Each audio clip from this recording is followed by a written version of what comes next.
Bill Lemman, and today's date, I guess, is the 23rd of September, right, 2010. And Bill, I wanted to start at the beginning. So you went to, I guess it was called the Vanport Extension Center. Yes. And a newly created institution, I think. Yes, it was. As I mentioned, the returning veterans kind of overwhelmed the campuses, particularly in terms of resident hall accommodations. So Stephen Epler, who had been at Southern Oregon College as a counselor, had the idea of bringing the college to the housing rather than the housing to the college. And so he knew that the Vanport was actually a small city. In fact, it was 25 or 8,000 people who lived there during the war, who worked in the shipyards in Vancouver and Portland areas, the Kaiser shipyard particularly. So there it was. All of those people a lot of those people, most of them had moved because their jobs had been gone like everything else when the war was over. They quit building ships. So it was his idea to start a college there at the housing at Vanport, and was successful in persuading the dean of the General Extension Division that this was a good idea, and eventually the Board of Education. So they approved that in the spring of 1946, and he started assembling staff and faculty and had a small enrollment in the summer of 46, and then went full bore in the fall of 1946. Yes. And was that when you started? There, was in the fall? Yes, fall of 46. And just for reference here, what part of town were your parents in that time? We lived out in the Eastmoreland area. Okay. Off of, let's see, it was 46, and I can't remember the name of the other street. That was the north-south, but anyway, that general area.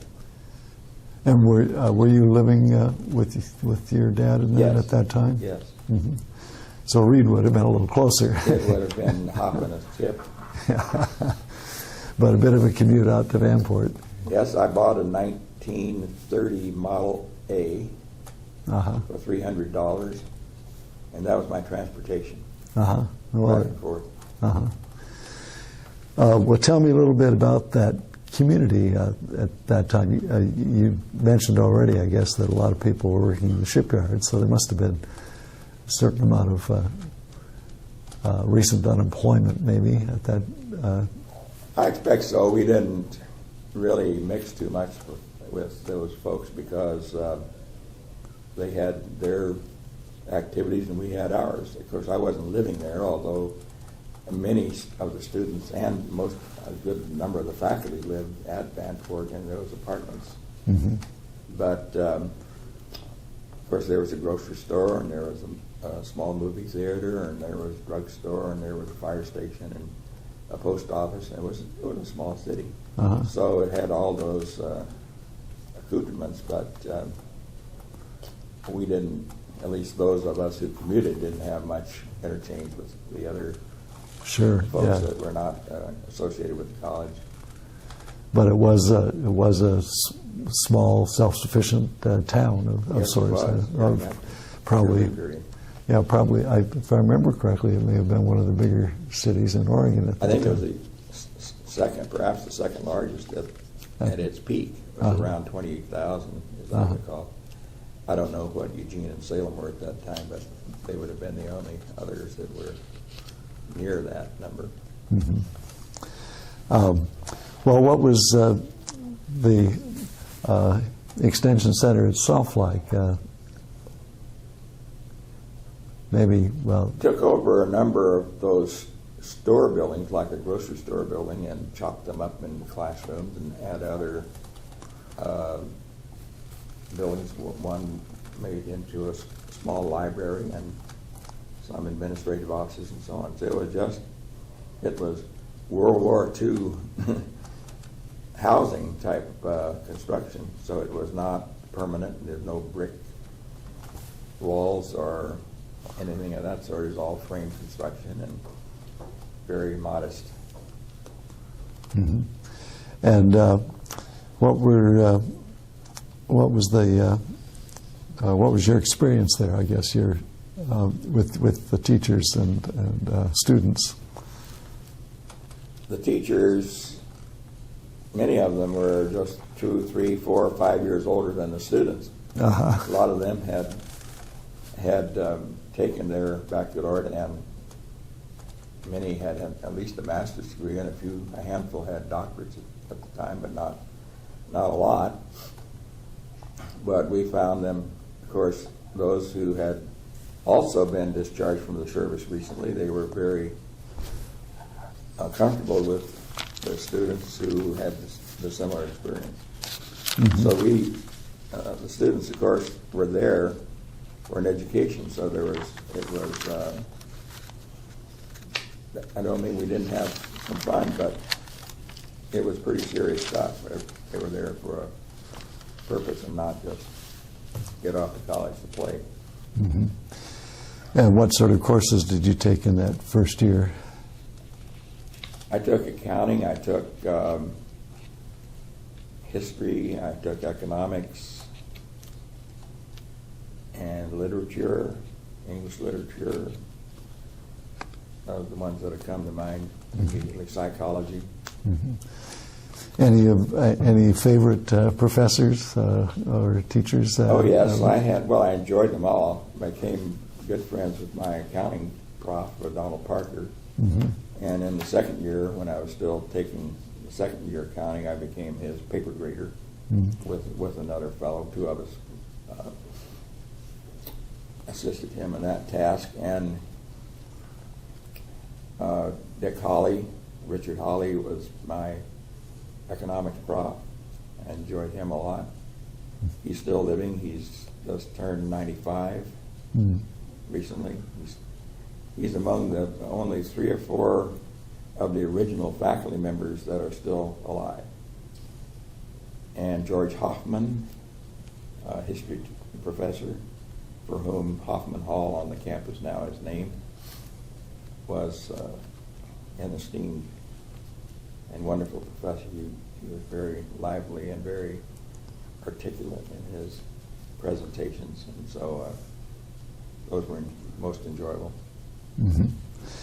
And I guess you got involved in some extracurricular activities on the campus.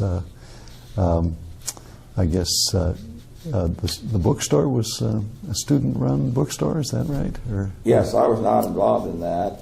It started as a co-op for groceries and baby food and baby clothes. A number of students found themselves having to go into town and pay prices that were a little astonishing to them. So they decided to start a cooperative and charged $10 to join, of which $9.50 was refundable at some later time. They used that for capital, and they bought groceries and added 10% to the wholesale cost, and the students who were members came in and bought their groceries and their baby food and whatever. Then it became enlarged. The concept seemed to work so well that enlarged it to become a bookstore. And that worked quite well, and it's still called the Portland State Co-op Bookstore, I think, here on campus. So I was not involved in that particular thing. I did get involved in the student newspaper a little bit. I sold advertising. I wrote a little column about the records that were coming out at the time. And I was on the debate team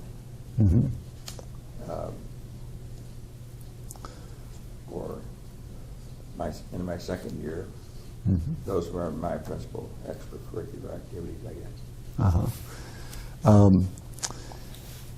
And you said you wrote a column on the latest musical releases, I Yes. guess? Or what kinds of music were you listening to? Well, it was all the current swing, Stan Kenton, Duke Ellington, Glenn Miller, popular bands of the era that students were interested in those days. And you were, including you, I guess, huh? Yes, Yeah. I was interested in that, of course. Yeah. Actually, there's a book here in Special Collections that actually credits you with being involved in the founding of the bookstore. So maybe that's in error. Really? Yeah. Well, not in that particular time. I was involved with it later as a board member when it became incorporated, and in that sense perhaps, but not in the 1946-47 era. Well, the same source, I think, said that you participated in organizing, I guess it was first called Vets Extended, but then later became the Vanguard. Yes, that's the newspaper. I happen to have some here. I was going to bring them to offer them to the archivist. Uh-huh.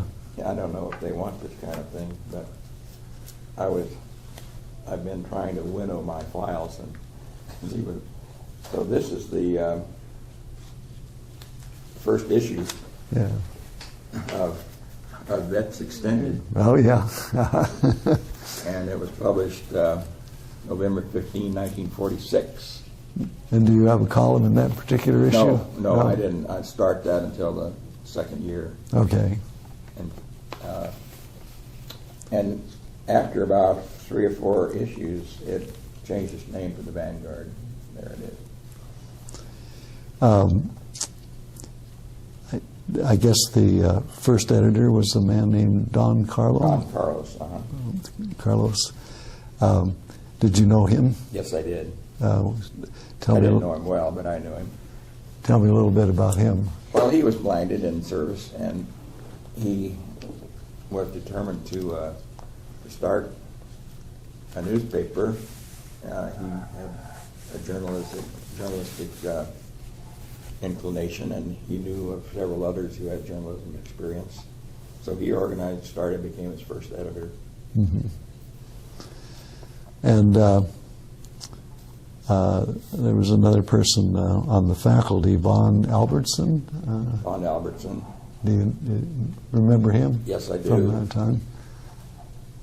He's credited in the same book that may not be accurate, as we've already determined, as being the one that suggested the name change to the Vanguard. I don't recall that particular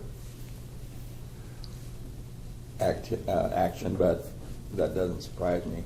I suspect that's true. I think he was one of the early supporters of that. There were a number of faculty advisors during the early course. Frank Roberts was one. Mm-hmm. Dick Hawley was a faculty advisor. I'll look and see if there happens to be one in their masthead here on the first issue. I don't know. They may not even have a masthead here. Yeah, here it is. Yeah, Frank Roberts was a faculty advisor at the time. So Frank Roberts was on the faculty then Yes, he at was. that time? Yes, I took course. That was another course. I took speech and extemporaneous speaking and debate from Frank Roberts. I didn't realize he was there from the very beginning. He was there from the very beginning. Yes, I knew him well. You knew him well later or at that time too?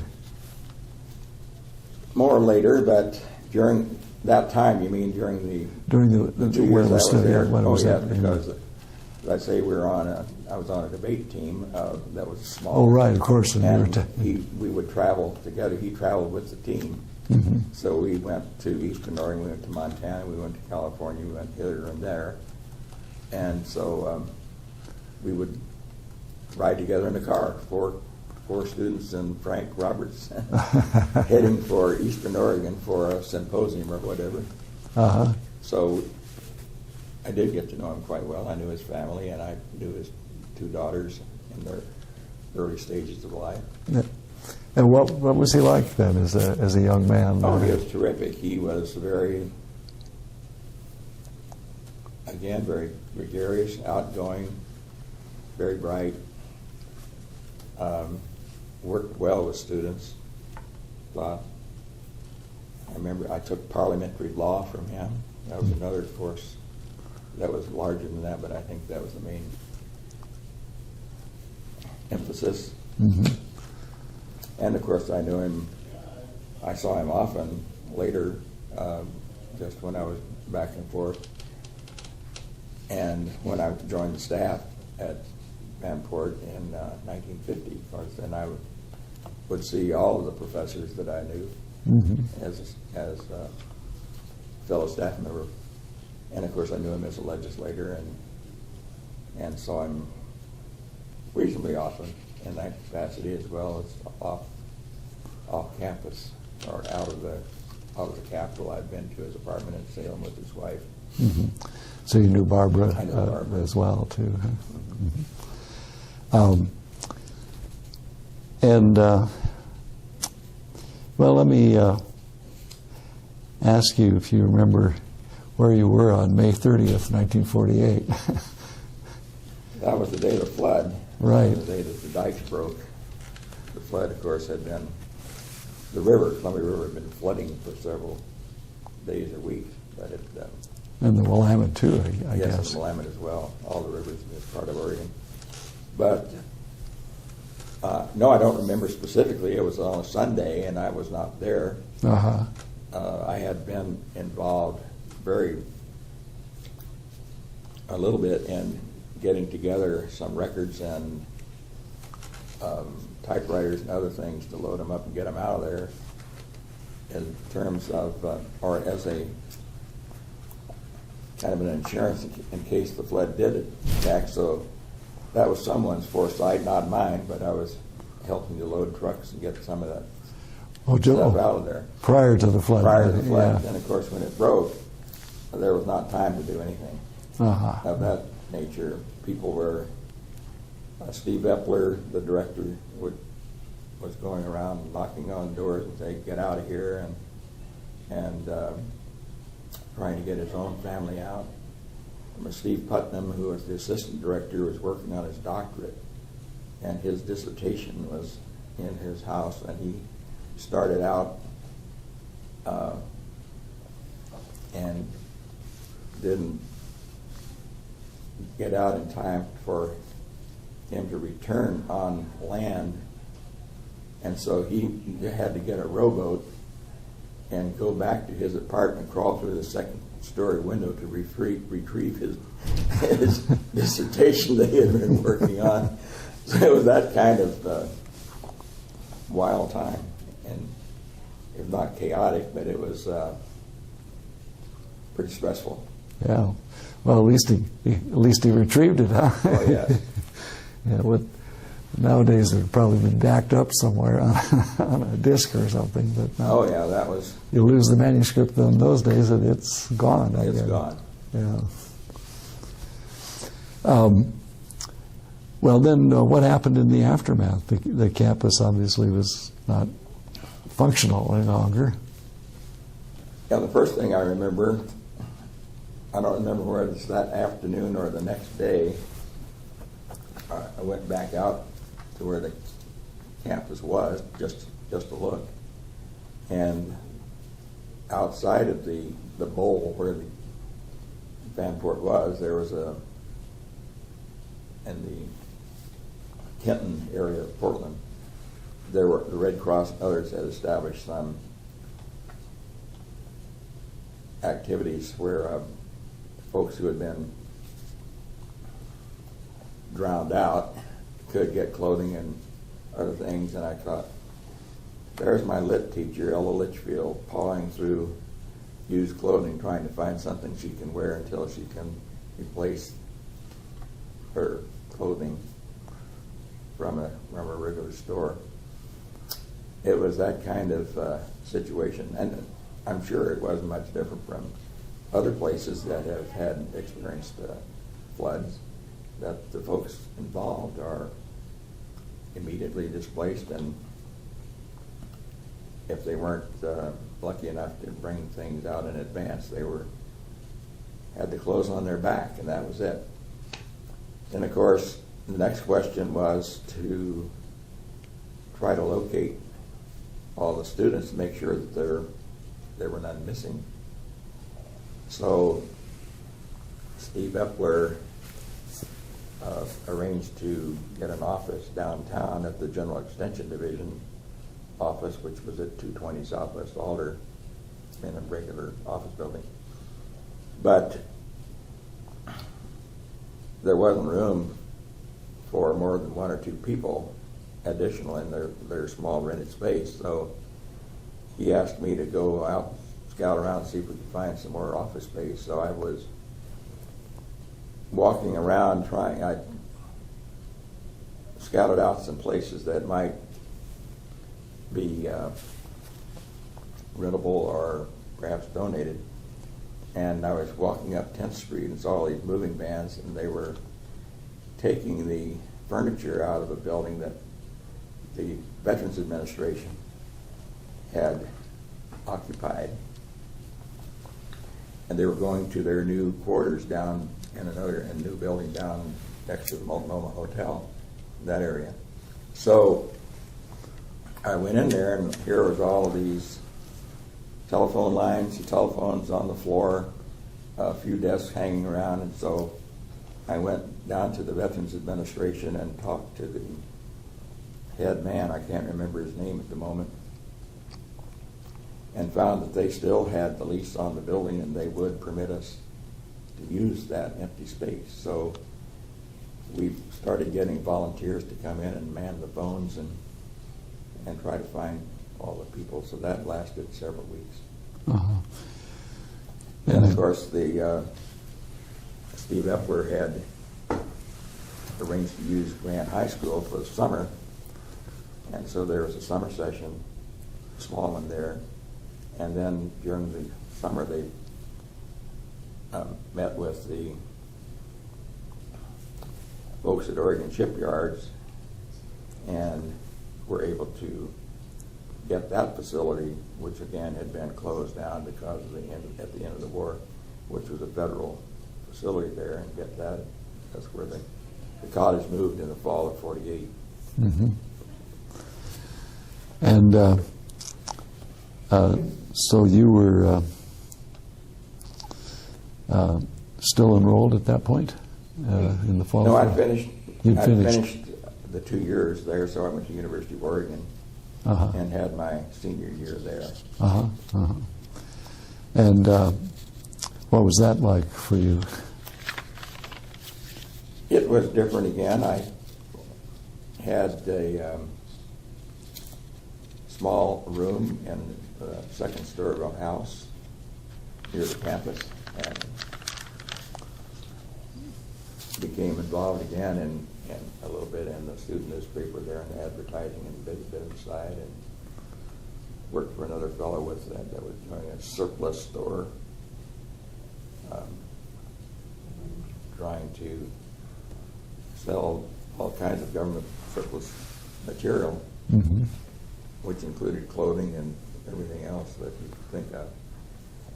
So those were my jobs while I was finishing my school, and I also graded papers for one of the accounting profs there. 40 cents an hour, I remember. Of course, 40 cents would buy something back in those days. And so you graduated with a bachelor's in business administration? Yes. And then I guess you went out and got a job here in Portland. I did. I worked for an organization called Pacific Gum Products. I was office manager there for a year. And then I had a call from Stephen Epler, who was the director at Vanport, saying that they were going to establish a new position of assistant business manager. And would I like to be considered for that? And I was selected. So I went on the staff of Vanport then in August of 1950. And it appealed to you to get back into that environment, I guess. Couldn't wait. It was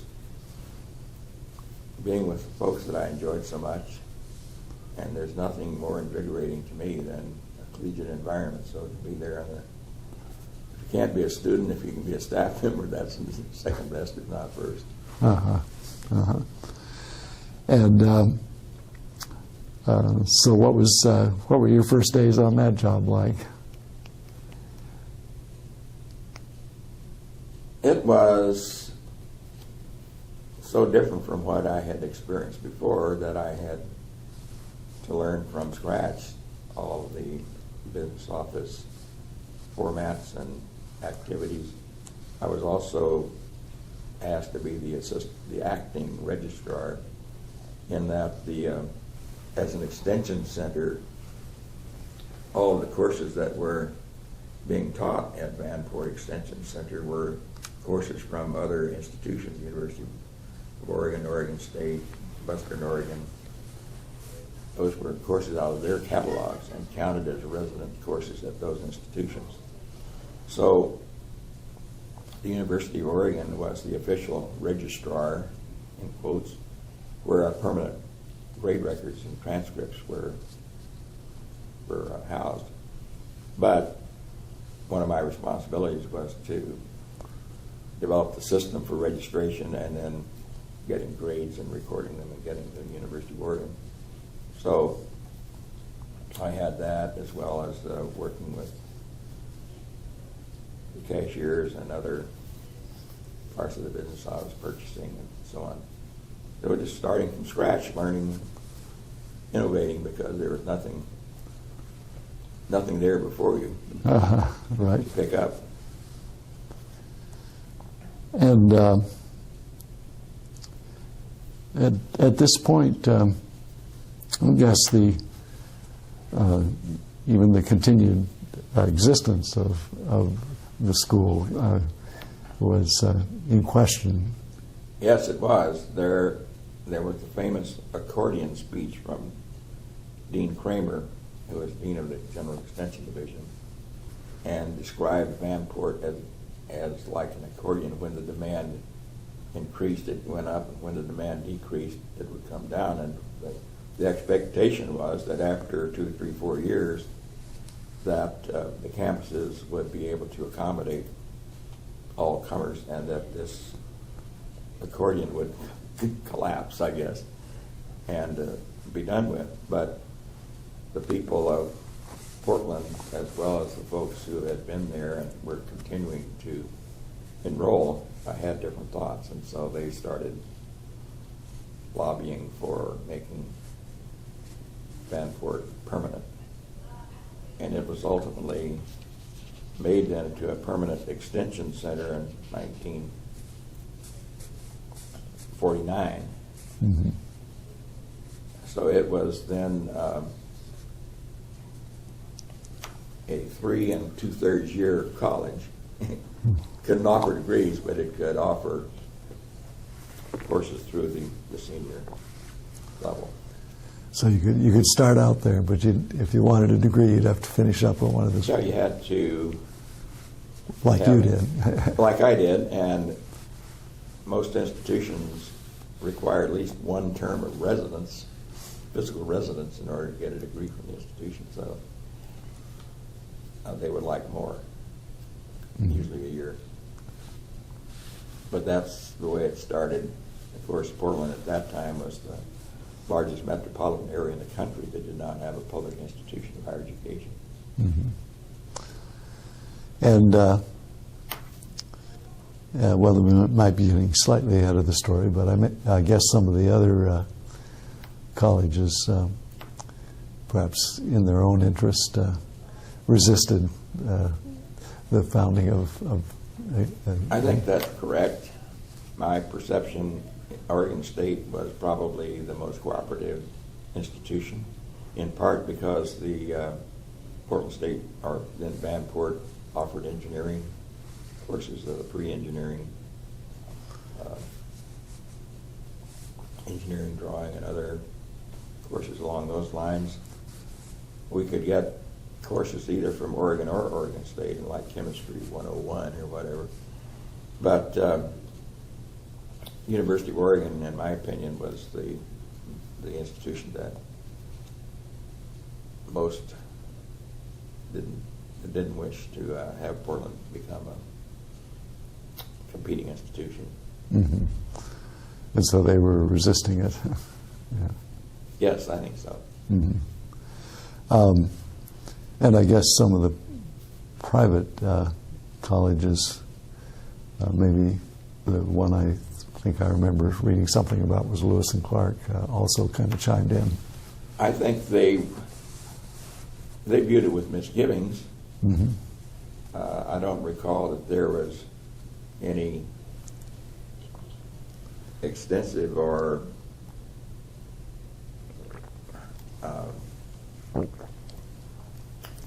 high-fueled opposition from those institutions, but they didn't come out and welcome it either. Mm-hmm. And at a certain point, I guess the school moved again. I can't remember the exact date of this right off the top of my head, but to the what became Old Main. It used to be the Lincoln. Or wait, maybe no, that was a different building, wasn't it? North, no, it was south. No, it was Old It Main. was Old Main. Okay. Yeah. Lincoln High School. I think it was 1952. Okay. Lincoln High School had built a new building over here, the stadium, Okay. where they are now. And so, as we used to say, what wasn't sufficient for a high school, the Board of Higher Education bought for a college. Uh-huh. So here we were in one building and moved to that area. I imagine that you were very much involved in that process Yes, as assistant. I was. Yeah.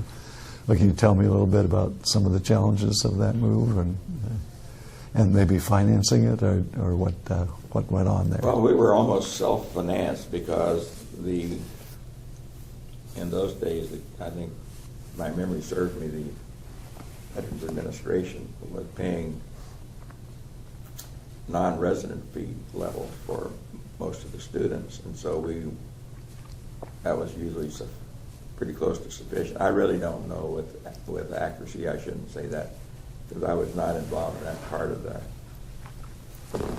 business operation of the budget where I knew how it was financed, but it was certainly more self-financed than any other institution, and we had to go into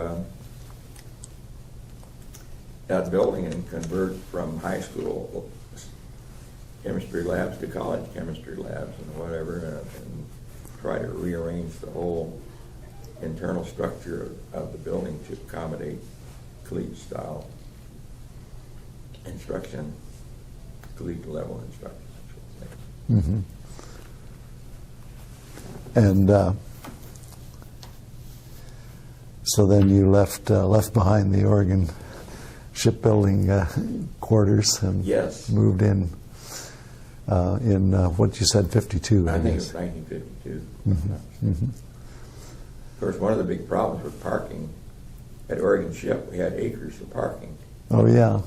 and down here it was zero Yeah. in terms of except to park on the street. So that was one of the big lifestyle changes for an institution. Yeah.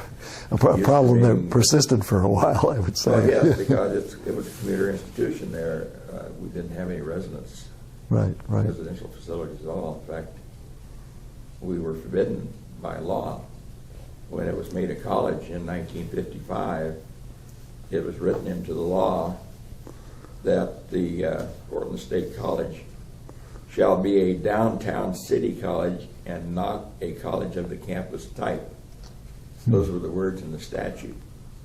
Well, those were code words for saying no dormitories. Uh-huh. And again, I think that was influenced in part by the wishes of the other institutions, Mm-hmm. whose names we've already revealed, as well as the Chancellor's office. They wrote that, and the Board of Higher Education was not certain that they where this thing was going, so they were trying to restrict it Just in that particular character. And of course, at a later time, that part of the law was repealed, and the institution now has 10 residence facilities and accommodating about 1,300 students, as I recall. So you, I guess you were employed until 56? Yes, I was in that same position until March of 1956. I was invited to go to at Oregon State College at that time, I think, the Agricultural Experiment Station, which is one of their statewide activities, had a position as fiscal officer for that. At that time, the budget of the Ag Experiment Station was larger than Portland State, so it was, in a sense, a step up for me. And I was asked or encouraged by people in the Chancellor's office to take the position because there had been some problems trying to hire somebody who was competent in that field. So I worked down there for 3.5 years in a particular position.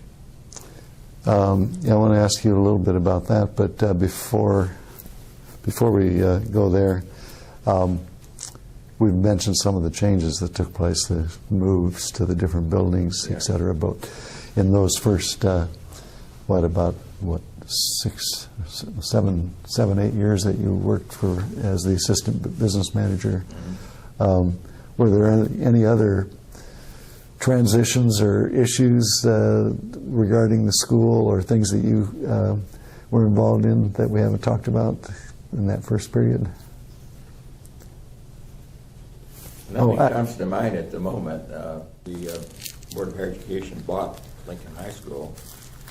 It not only included the building that we then called Old Main, but the tennis court was across the street between Broadway and 6th Avenue. And it took up a half a block. And that was Lincoln High School's outdoor facility. We had hoped to keep that for a building site, but the Board of Higher Education decided to sell it. So they sold it, I think, for $60,000 or something. And that's where the AAA now is. Oh, yeah. The AAA building. Yeah. So that was one of the kinds of things that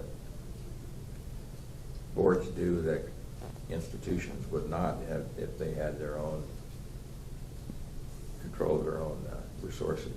And in '59, I guess you were on your way back to Portland.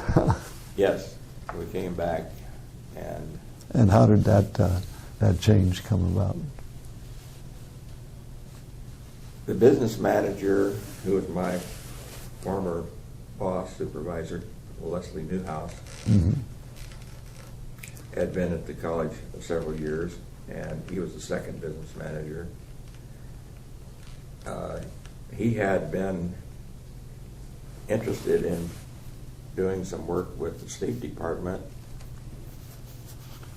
and he wanted a year's leave to go to in the Caribbean, one of the Caribbean islands, as a business officer in the U.S. Embassy. And at that time, President Millar had just come on board shortly before that, and the president said, "I'm sorry, I can't give you leave for a year after I've just arrived, and I don't have the backup for you that could be helpful to me in trying to run this institution." So Mr. Newhouse decided that he wanted to go anyway, so he resigned. John Swarthout, who was then called the Dean of Faculty, which is now the Provost or Vice President for Academic Affairs, and the president, John Swarthout, knew of me and my previous work here. So he and President Millard came down to Corvallis one day, and we visited and asked. He then invited me to come to be the business manager, I think it was called initially. Then it became director of business affairs and vice president for business and finance. It was all the same position, but titles grew as the job grew and the institution grew. But it's the chief business officer of the institution. Mm-hmm. So that's what I did in September of 1959. And so that looked to you like a better opportunity Oh, than yes, sticking. it was. By then, the institution was really starting to grow at 10, 12, 15% a year. It was in high gear. Mm-hmm. And I'd always enjoyed this institution. It was really, I'd been here as a student, I'd been here as a staff member, I had many friends still on the faculty and staff. So we chose to accept that. Mm-hmm. Mm-hmm. And so you came back, and I guess well, you were here for several years before you moved on to something else.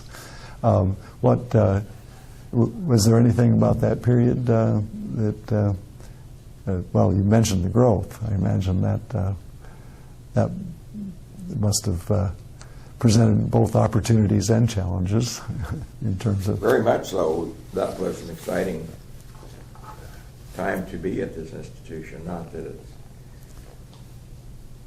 less exciting at other times, but a time of growth is always better than a time of going in the other direction for budget or other reasons. So it was during that period that the beginning of construction of other buildings was undertaken. Mm-hmm. The Chancellor's office appointed a professor from the University of Oregon. I think he's a physics prof. Will Norris was his name. He was head of their campus planning committee. And the Chancellor's office appointed him to prepare a long-range plan for the physical development of Portland State, which he did. And the result of his planning was that the college would occupy 4 blocks, what is now Lincoln Hall or Old Main, Kramer Hall, or State Hall is started, right, first name, and then Kramer Hall, the Student Union block, and then Newberger Hall, those 4 blocks. And then his concept, those additional buildings would be built 4 or 5 stories, and then would have a 6 or 7 story tower, half a block wide, over the center of part of Kramer Hall, all over the across the Student Union building and halfway through Newberger Hall. So that would provide sufficient space for this institution for the foreseeable future, whatever that was. Mm-hmm. Of course, we didn't think much of that plan. It kind of was very extremely limited, limiting as well as limited. So I'm not sure where we are chronologically at this point, but in 1961, we employed Skidmore's and Merrill Portland office to prepare a master plan for the college. Mm-hmm. They had completed the Air Force Academy out of their Chicago office, and they also had completed and were continuing to be architects for University of Illinois Congress Circle in Chicago, another downtown urban institution. So we thought they would be well qualified to assist us in doing that. And so that was undertaken, and I found kind of a copy of that. This is the picture of a model. I don't know if you can get that. Yeah, I can, I think. Hold on, yeah. Okay. This is a photograph of the model that shows their plan. And it was to grow in increments of 4,000, 4, 8, 12. I guess we started at 8,000, 12,000, 16,000, and 20,000. So there was a picture of President Millar and me on the front page of the Oregon Journal looking at this model, and it said, PSC plans for 20,000 students. That was the headline, or something to that effect. So that startled a lot of folks, and they were saying, ha, ha, ha. Not in my lifetime. And of course, Portland State probably will exceed 30,000 students this fall. So that was a very exciting undertaking for us to try to break out of the 4-block limitation.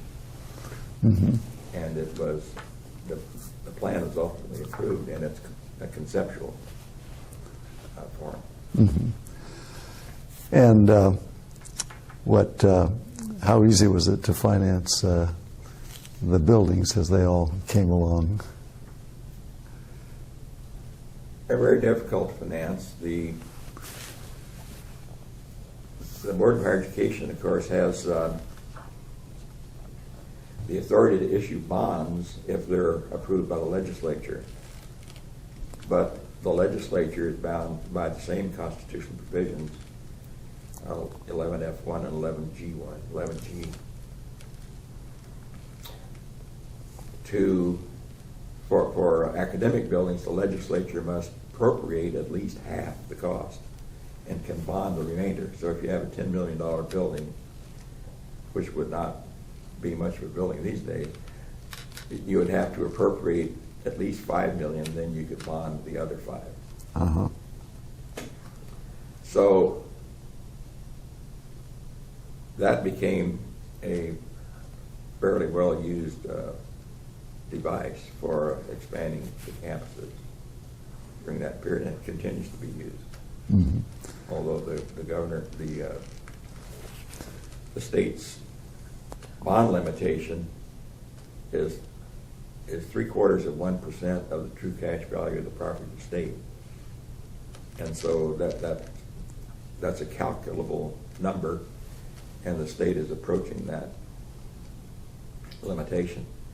So until more bonds are paid off, they may get to the point where they can't issue any new bonds until all the bonds are paid off. But that's the kind of thing that we encourage you to lobby for financing buildings. That was before the day, at least in this institution, that it was very attractive for private initiative and helping to finance buildings. And so you said it was a bit of a challenge to fund the buildings. Were you able to get the half from the legislature without difficulty, or did you have to go and lobby? Oh, you have to lobby. First lobby is with the Chancellor's Office of the Board of Higher Education. Okay. Because each of the then 8 institutions, that's before the Oregon Health and Science University was split off on the state system, are the institutions all vying for money for capital construction. So we each institution make its case to the board for a building, whatever it might be, and then you're essentially negotiating with the Chancellor's office and the board as to where that institution, that building, will be in a priority list for the state system. So if the state system wants to petition the legislature for $100 million, it may be $30 million for this, $40 million for that, $12 for this. So they have to set the priorities in the legislative request, and then of course we're lobbying the system level to get the legislature to finance the entire package. So it's kind of a dual situation there where you're trying to get high on the priority list that's approved by the board, and then for the legislature itself to finance it. Mm-hmm. It's never been easy. Uh-huh. And any particular stories in terms of your interactions with the Chancellor's office, or trying to get this done, for expansion of the campus? Oh, I can't think. We had very good cooperation, mostly with there was a Vice Chancellor for Facilities Planning, Jack Hundrup, who worked there, and he was very meticulous in his analysis and his setting of priorities, his work with the institutions.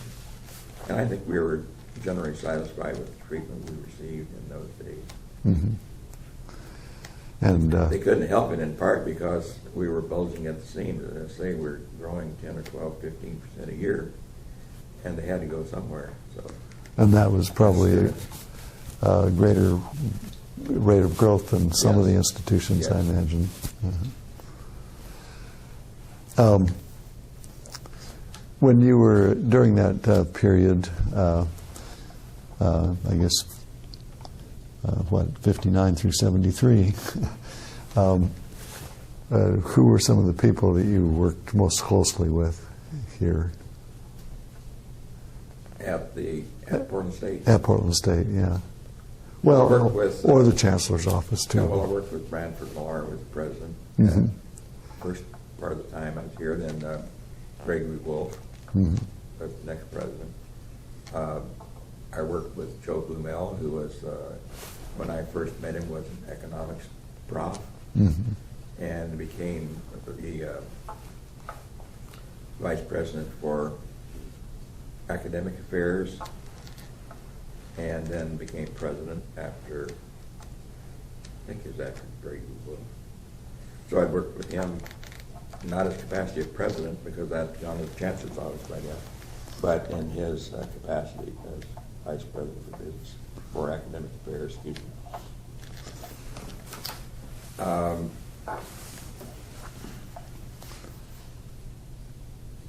What was Millar like?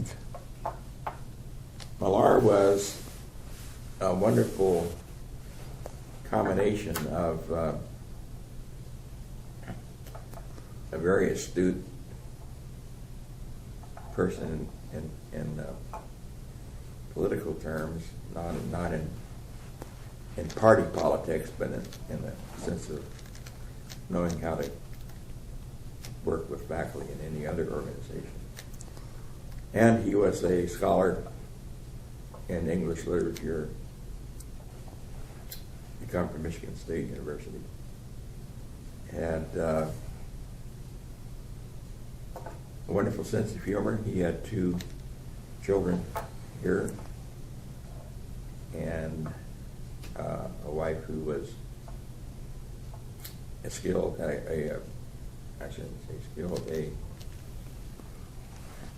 wonderful pianist. Mm-hmm. So he was very cordial in our relationship.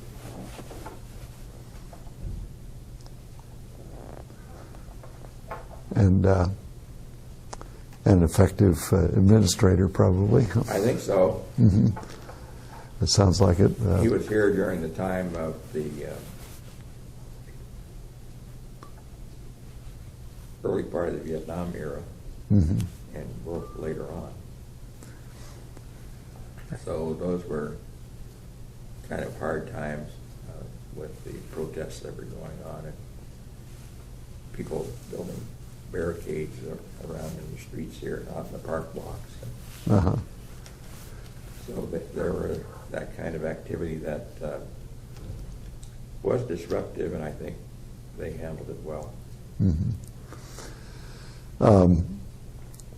And of course, it wasn't. It was happening everywhere. Yes. Yeah. Yeah. And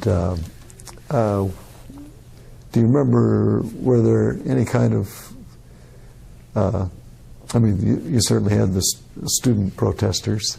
Yes. Was there any kind of participation by the faculty or other people on the staff yes, there here? were some faculty members involved in that.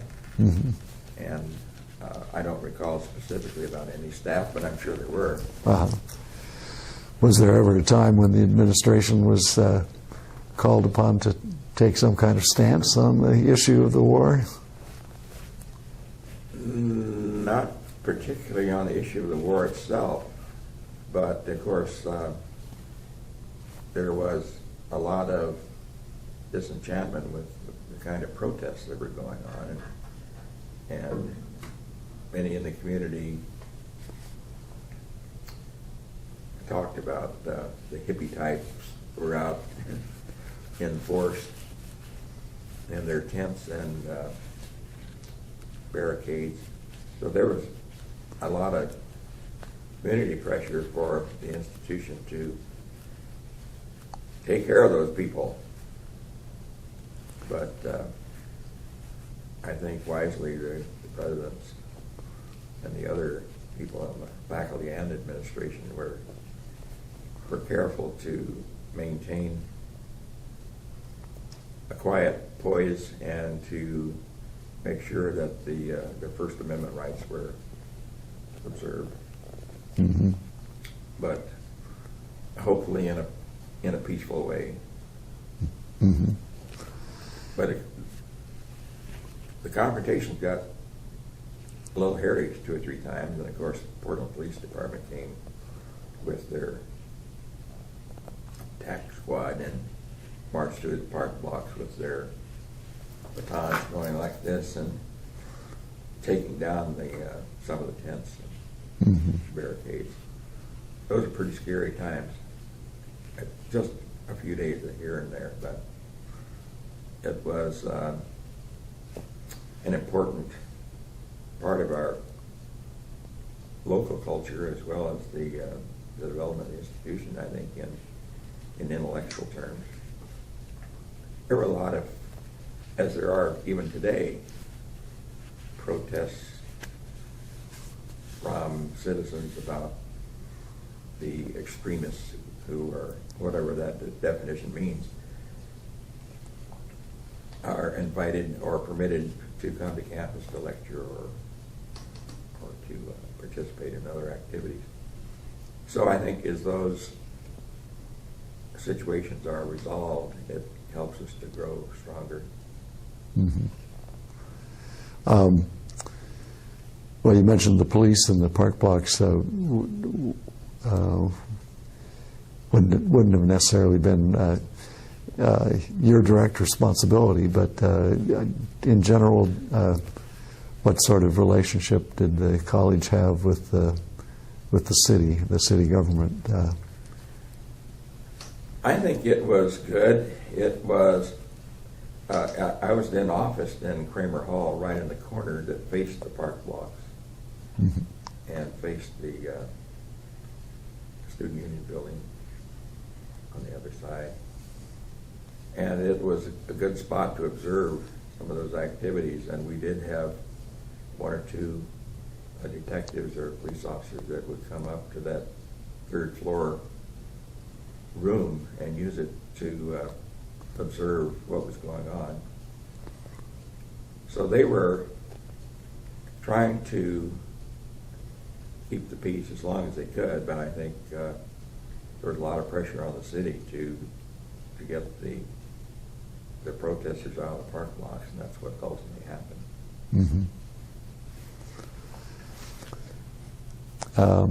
Well, I asked you about Millar. Tell me a little bit about Wolf. Gregory Baker Wolf came to the institution. He was very gregarious, very outgoing. He had been in Honduras was as a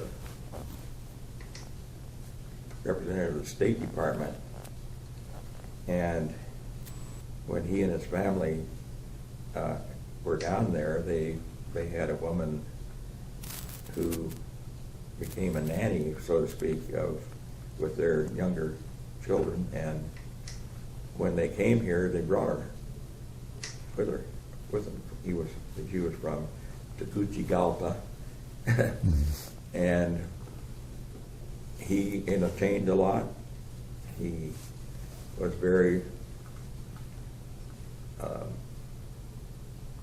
generous in his use of the president's residence for that kind of activity.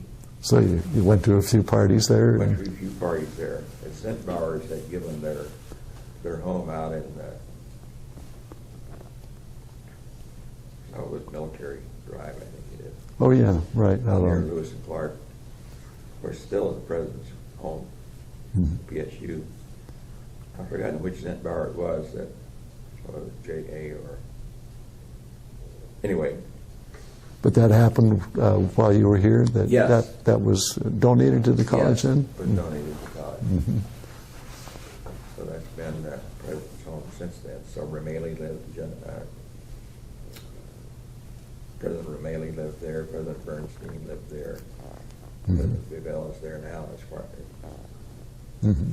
So I think President Wolf was the first to live there. I'm not sure whether Joe Blumell actually moved into that house, because he had a home here already.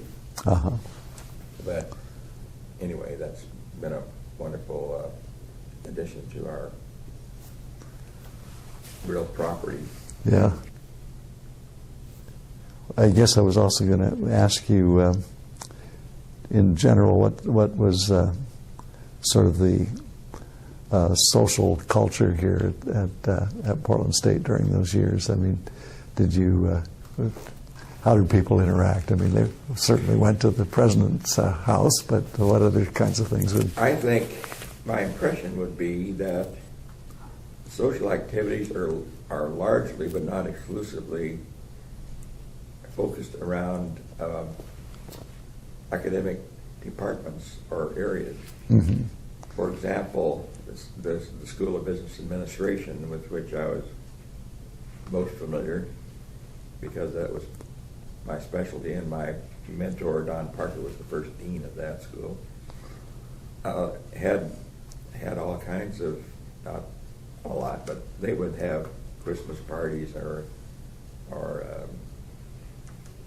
May parties or April Fool parties or whatever. And that kind of picnics in the summer, I think a lot of the departments or schools would have events of that sort among their faculty. And of course you learn to enjoy people for their extracurricular activities, whether they're bridge players or hikers or flyers or readers or whatever. So that's the interesting part of living in a university environment, so that you get folks, for example, in the Middle East Studies Center, when that was opened first, and Fred Cox, the professor of history that started that, we would have parties at his home. The Middle East Studies Center, of course, had language. This was the first institution that taught Hebrew, Turkish, Persian, and Arabic at the undergraduate level. Most of those languages are graduate level at places like Utah and Princeton and whatever. But there you would have a history prof, a geography prof, a political scientist, mostly in the arts and science area that were interested in the Middle East. And you would come and join together to have some Iranian food or Lebanese food or whatever at the Cox's home. We had another professor of history, George Carboni, who is still with us. who was the Italian consul in Portland. And he was the one who started our perhaps first overseas program, the University of Pavia in northern Italy. And so he would invite people to come over and enjoy Italians that were passing through town, and his wife was a wonderful cook. So would enjoy Italian food and that kind of thing. There's a Scandinavian group of people who opened a Scandinavian room over at Kramer Hall and decorated it in accordance with their culture. So you had all of these different opportunities to meet folks from different disciplines. There were always things revolving around music and theater and athletics. So again, I think that's part of the joy of working in a university. You have all the extremely diverse areas of interest that attract you and give you opportunities to make new friends in new areas. We are on tape. Today is September the 27th. 7th. Okay, that's right, 27th. And to the oral history with Bill Lemman. Bill, last time we talked about the early days in Vanport, and then we went on to talk about some of the events of the 50s, I guess. We hadn't quite got you away from Portland State yet. But I wanted to bring you back, actually, to just some of the details of the Vanport days that we didn't talk about last time. All right. We had mentioned, or you had mentioned briefly, Stephen Epler. Yes. Who is, I guess, the chief administrator of the Vanport Yes. Extension Center. And I wonder if you could tell me a little bit more about him. First of all, did you know him very well? I got to know him quite well over a period of time. Of course, as a student in 1946, I met him, as did many others, because of his yen to be with students, to meet them, and encourage them in this new enterprise. Steve was born in Nebraska. His parents were,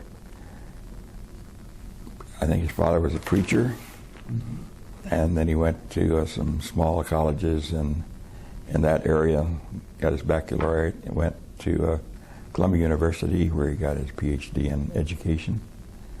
He taught school in the Midwest,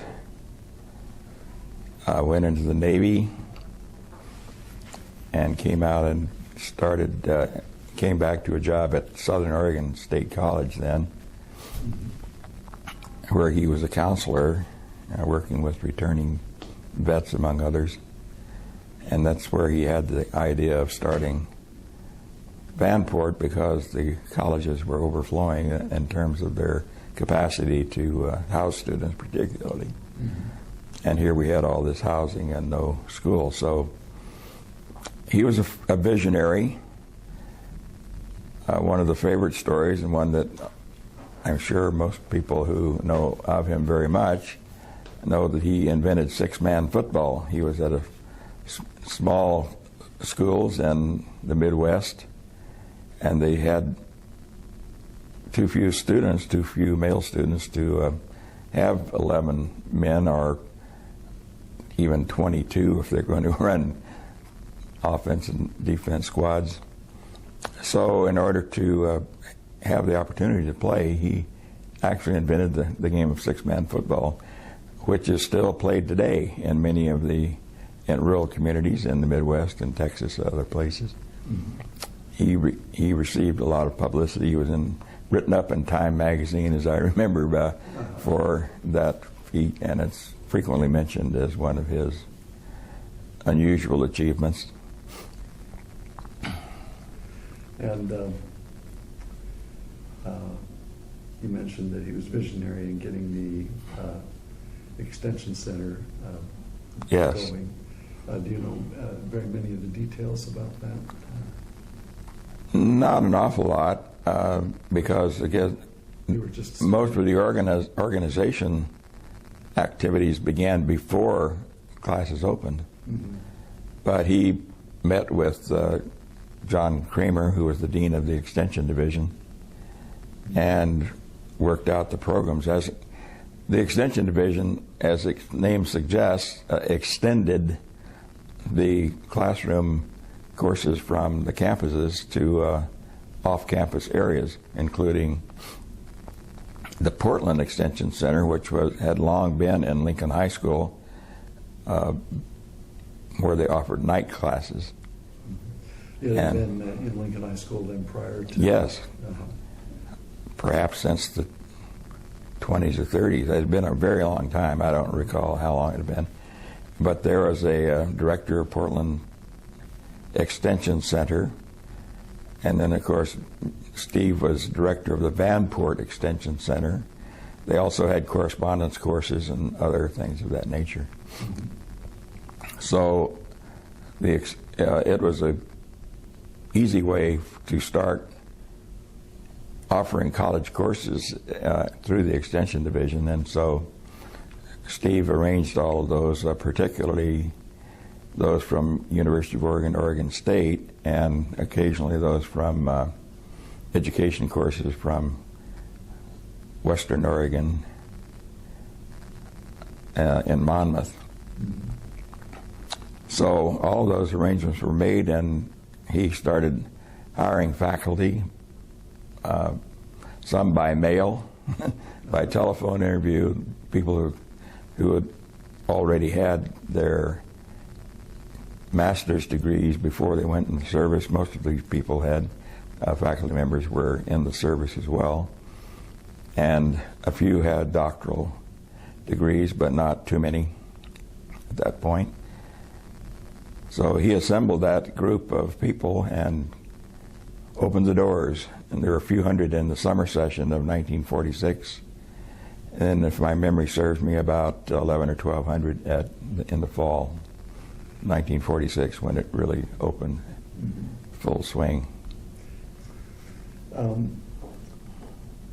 also thought maybe it would be interesting to get a picture kind of what the Vanport campus was like. I guess it was multiple locations. It wasn't all in one building. Is that correct?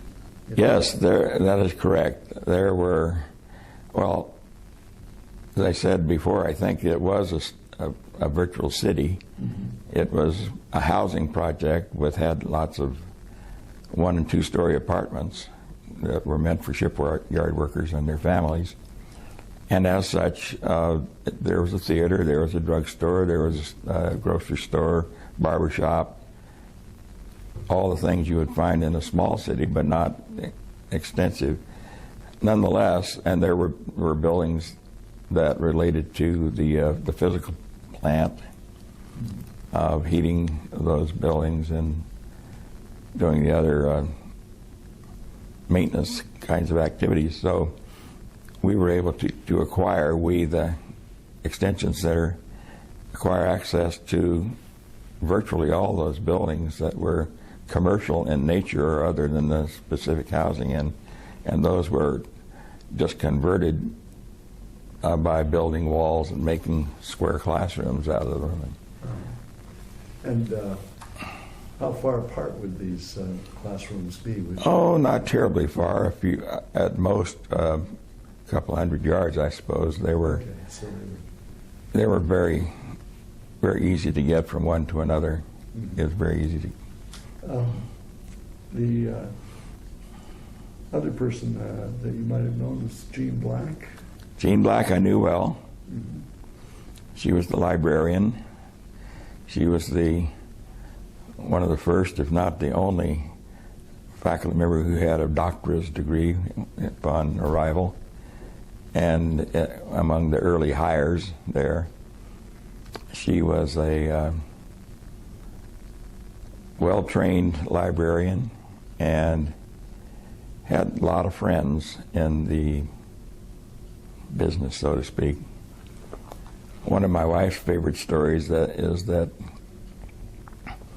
when I was assistant business manager, and Gene Black from time to time would bring guests through the business office and the other offices on the campus and introduce them to the people and say, well, this is Les Newhouse, he's the business manager, and this is Bill Lemman. He's just a glorified office boy. Don't pay any attention to him. So we had a good relationship, and I was pleased to be on the beginning of the Friends of the Library Board here, and we honored Gene Black with a plaque out in the lobby. And John Hawkinson? Hawkinson. Hawkinson, yeah. You may have mentioned him last time, I can't remember, but he was a fellow student, I guess. Yes, he was. And became quite instrumental in establishing the school as a permanent. Yes, he lobbied hard, and he actually wrote the bill that made the Portland Extension Center permanent. Mm-hmm. Lobbied for it, and he's still here. He's still around. He became president of Clackamas Community College, retired from that, but he's still active in educational endeavors, and from here I see him from time to time at events on the campus here. So he's well regarded and is typical of the kind of student that we're involved, and as I say, incentivized to do all kinds of things to further the cause of public higher education in Portland. I guess he began his crusade fairly early on, maybe as early as that first year, in terms of trying to make the Extension Center permanent. I think that's correct, and certainly in the second year of its existence, that's when we became even more. 2 years is all we could get and of education here, and so those of us who wished for more started to lobby and see if not for ourselves, for our successors who would have an opportunity to complete their education here. Mm-hmm.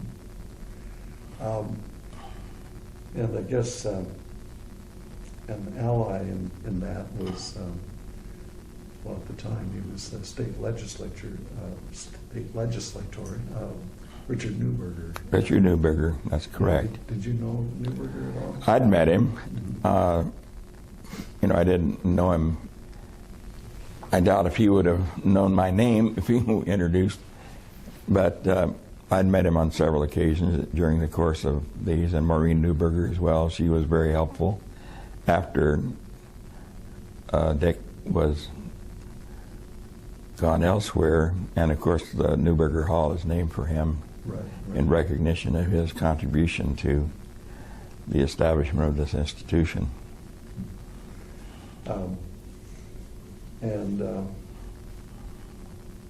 Well, now maybe I'll jump forward just a little bit.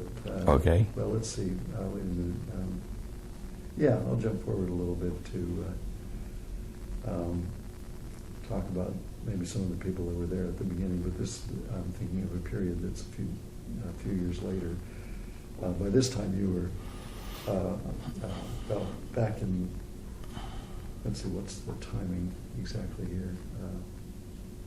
Well, the Korean War, it had an impact on the education system in Oregon, I guess partly because there weren't as many students enrolling in schools because of the draft. That's true, and of course we had faculty members who were called back to active duty.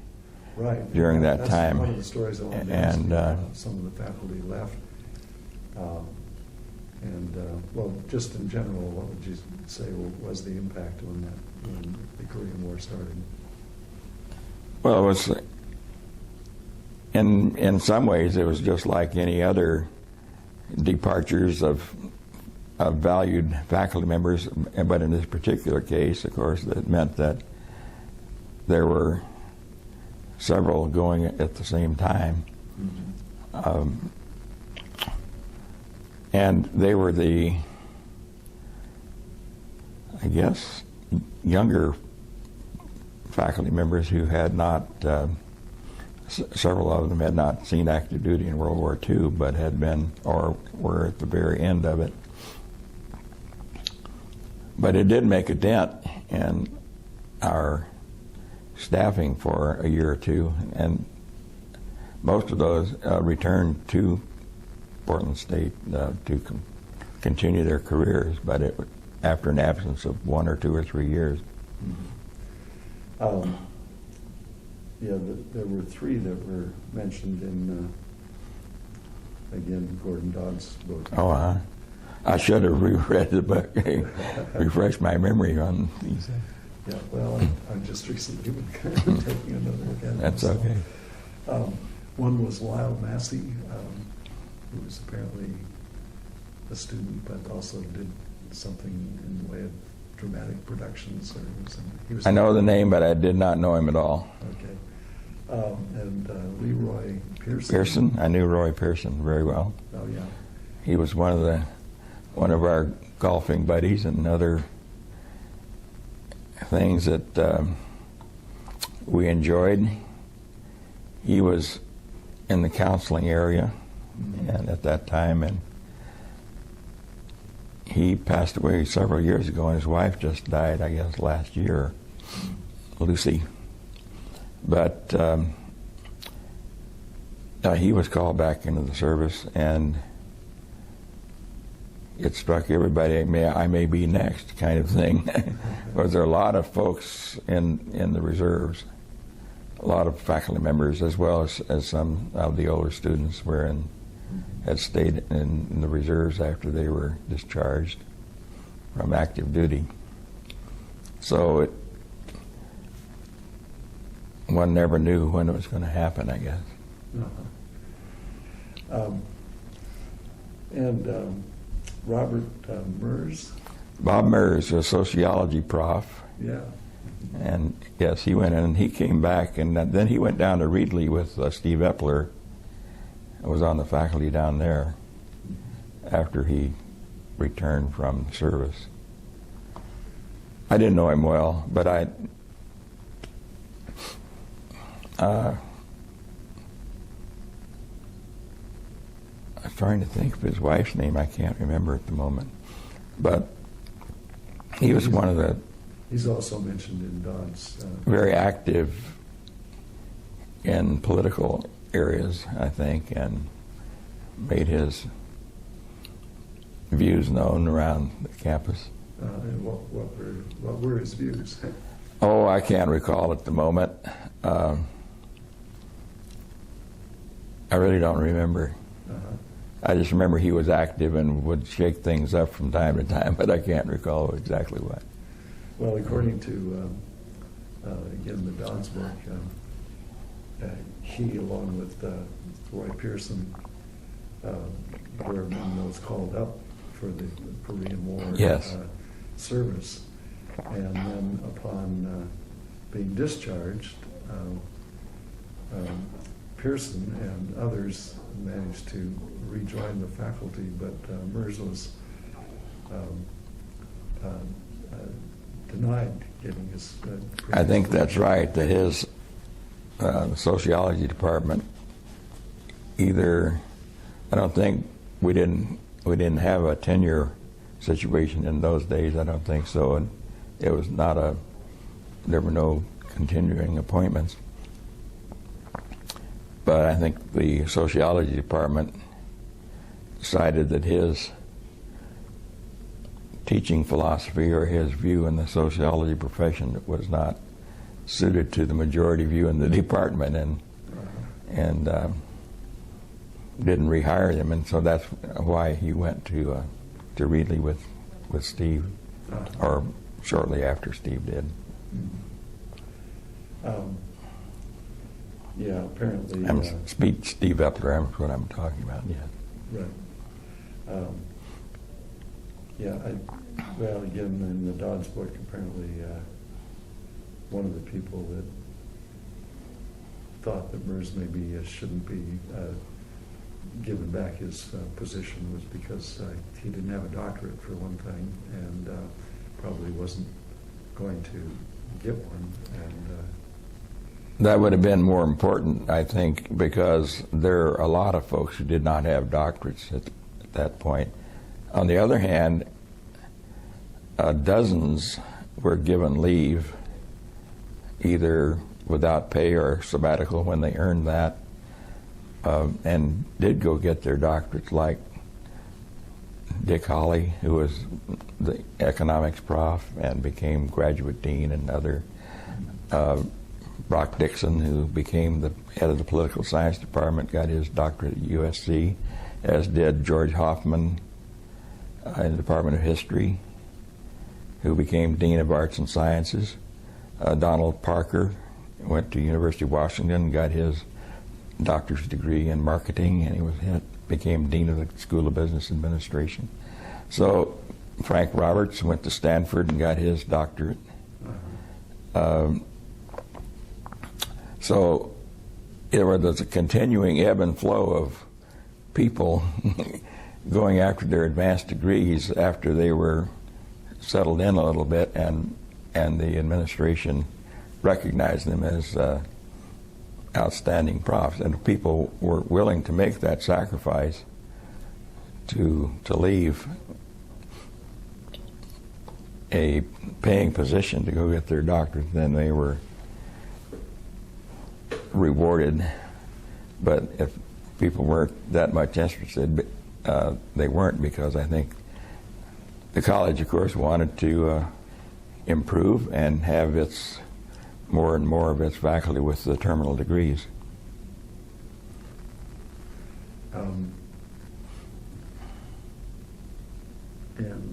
Let's see here, other people. I think you might have mentioned George Hoffman before when we spoke last week. Could have. One of your professors? Took U.S. history from him, yes. Yeah, okay.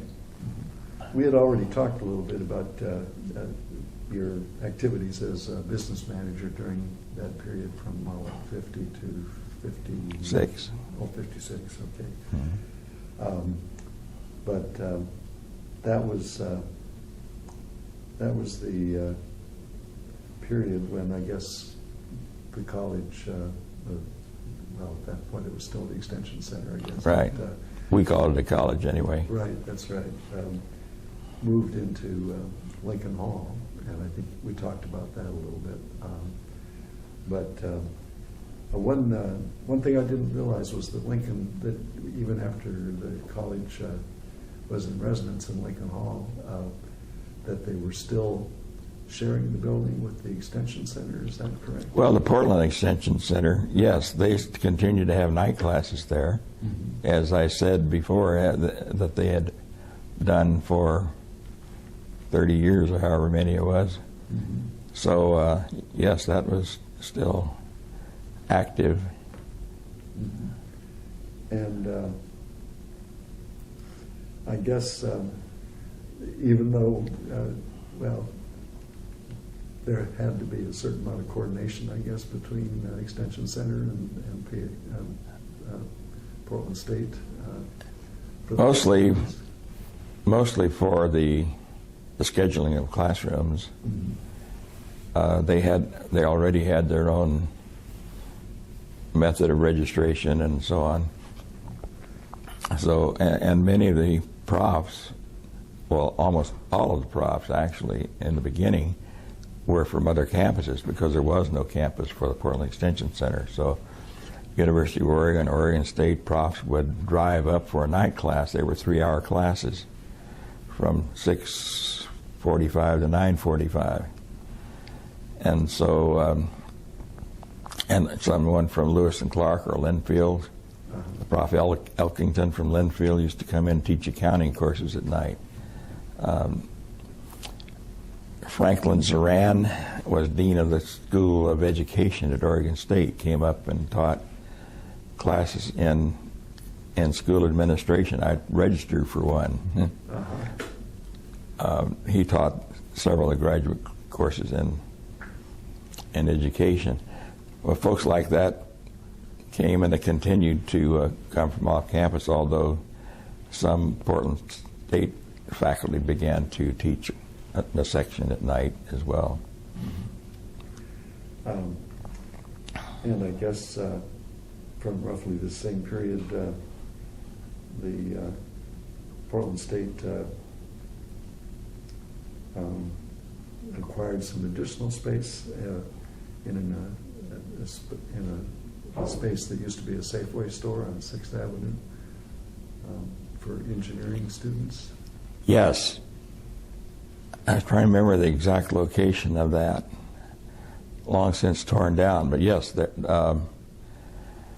I think that was when the Safeway moved up to 12th and Columbia or whatever, in that area someplace up in there. That's where, I think that might be. Well, I'm not sure. So that's where it wound up anyway. Yes. Until maybe it's more recent.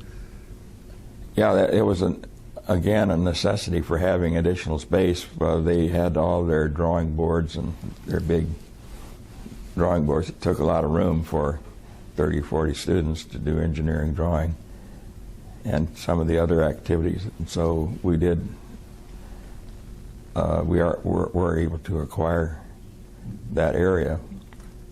We did acquire a couple of apartment houses too over in that same general area before the acquisition of property through the Urban Renewal Project. But then after 3.5 years, you got a better offer again from Portland State. Yes. And that was to become the Director of Business Affairs? Yes, I think that was the title. Mm-hmm. It was the Chief Business Officer, whatever the title was, and then after several years it was changed to Vice President for Business and Finance. Mm-hmm. And the Dean of Faculty was changed to Vice President for Academic Affairs. So those two changes were made concurrently.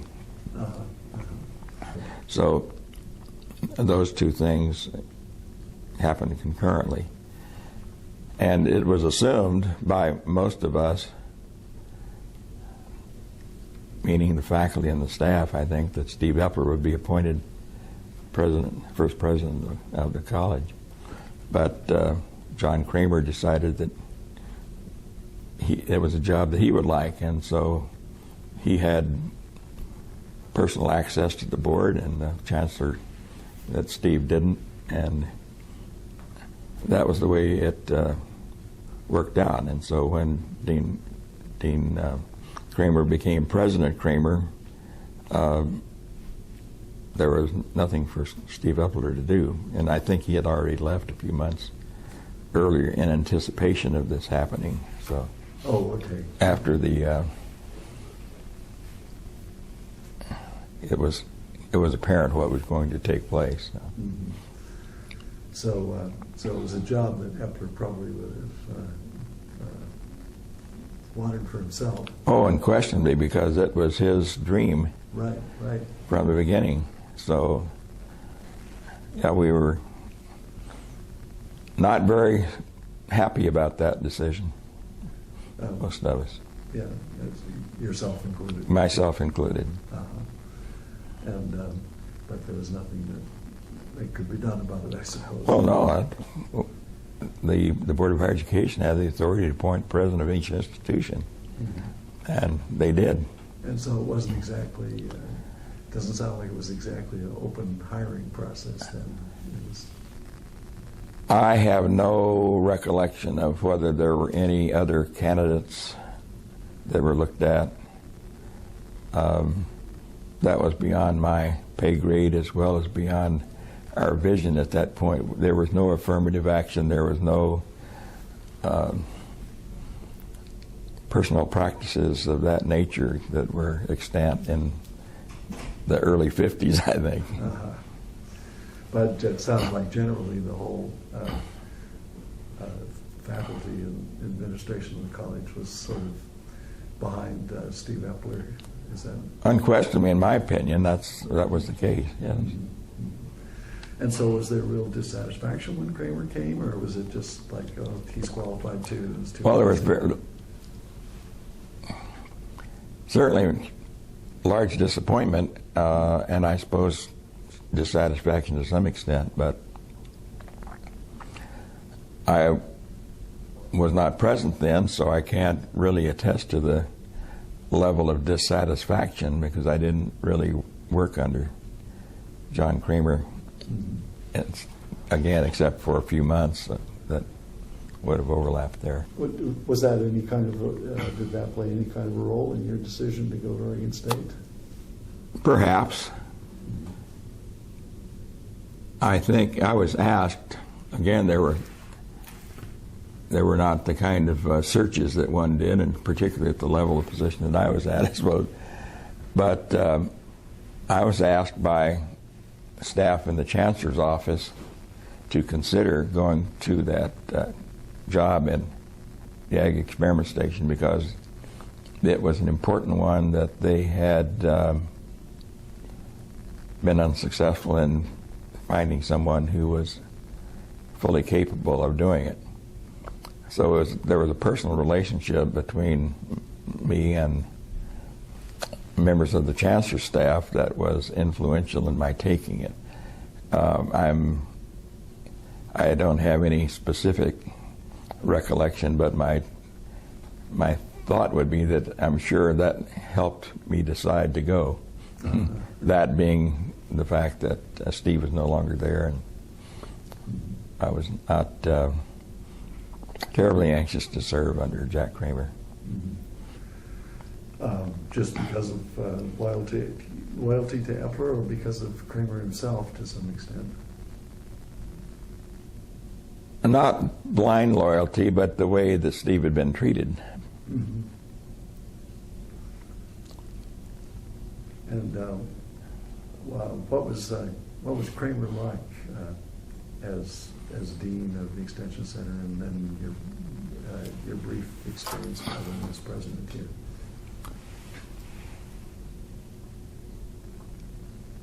I really don't have any good way to describe him that I can think of. He was not an experienced college administrator, but he had this far-flung little domain in Oregon that he ran, and he was generally well regarded, I think, out in the education community. But I guess part of the reason that many of us would feel this way is that we all wanted a college in Portland. Dean Kramer was the one who gave his famous accordion speech about Vanport was here temporarily. As the enrollment demand increased, we would get larger. When demand decreased, we would diminish. And he had no interest in those early days of lobbying for a college. He was the guy who kept the lid on at the local level. So we all had this antagonistic relationship from the beginning, not in a personal sense, as well as much as that he was the fellow that was not with Steve going to the board of the legislature pushing for a college in Portland. Yeah, so we had that, yeah. So he was the guy, as I say, who supposed to keep the lid on and say, no, don't do that, don't push. So there was that tension there from the very early years. And when it ended the way it did, after having not been enthusiastic to say, oh, well, that looks like a pretty nice job, maybe I'll take that after all, kind of approach. I don't want to be too cynical, but it kind of smacked of that. And I don't know if we talked last time about this. I don't recall too much anyway that we talked about. Were you involved in your position as assistant business manager? Were you involved at all in the push to establish Portland State as Portland State College? Well, not in my position, Not in my official capacity, no, because we're not supposed to do that. But yes, I was involved. I wrote letters. I would encourage Steve to keep pushing, as did others. And he had his job on the line week in and week out as he was trying to do this. I remember one day he was just passing through, I guess, and he said, "Bill, let's go down and get an editorial." Well, what that meant was there was a editorial writer for the Oregon Journal who was supportive of getting a four-year college here. And when some idea came that would give us a notion that, well, here's another reason, or here's another situation that will argue for this, we went down and had a visit with the editorial writer, and a couple of days later an editorial would appear in favor of the college and the reasons for it. So I'm not the only one by any means. This just happened to be a personal experience that I recall. But many of us would work in the evenings. We would work to organize parents.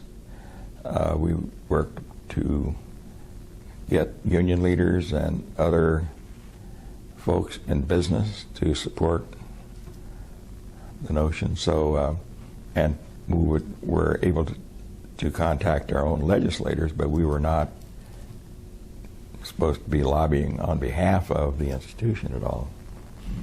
We're not authorized to do that. Well, and the effort was successful. Yes, it was. And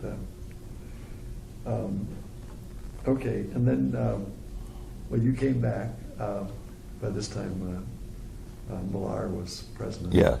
And so Kramer didn't remain president very long then, I guess. No, about three and a half years, 4 years, maybe at the most. Do you know? Do you know why he left? No, I don't recall. Okay. Whether he just retired for age reasons or what. And then we talked a little bit about Millar last time, I think. Mm-hmm. And one of the things we talked about were some of the gatherings at his at the official residence, I guess. But how would you describe Millar, and what sort of relationship did you have with him? Well, I was his chief business guy, so anytime we were talking about budgets or resources or physical plant needs or buildings that we wanted to construct or legal matters or those things that were in my bailiwick, I was the guy that he would turn to for those. So we had, I was trying to think, where was I officed when I first came back? We were officed over on the first floor of the Ione Plaza, where the president had one end of the building, one of the wings that come out from the lobby, if you were to go over there now at the Simon Benson House and look straight ahead, that would be the wing. Okay. So I had an office there, the dean of faculty had, and the president had, and several other. Those apartments were made into offices. Now made into little retail units. So we had daily contact, if not several times a day. He was, he was a scholar. He was one who was always trying to find ways to enhance the academic reputation of the institution, the academic areas that received his high priority.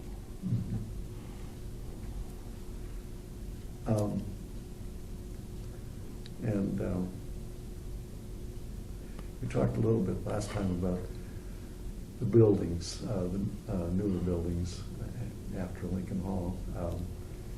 I guess first one came along was Smith Center, probably. Is that right? I think the first one was the first quarter block of Kramer Hall, what's now Kramer Hall. Okay. It was called State Hall in the beginning. That's right, yeah. And it was built in a quarter block, and then another quarter block, and then the other filled in. And then the Student Union building, 2 stories high, not the 4 stories it is now. That became the second 2 stories came at a later time. But those were the first buildings. Was that kind of construction plan, sort of a quarter at a time, was it anticipated that you would add on in that way, or did you just build the first? Well, no, it was anticipated, but of course it was an expensive and very kind of uncoordinated way to have to build.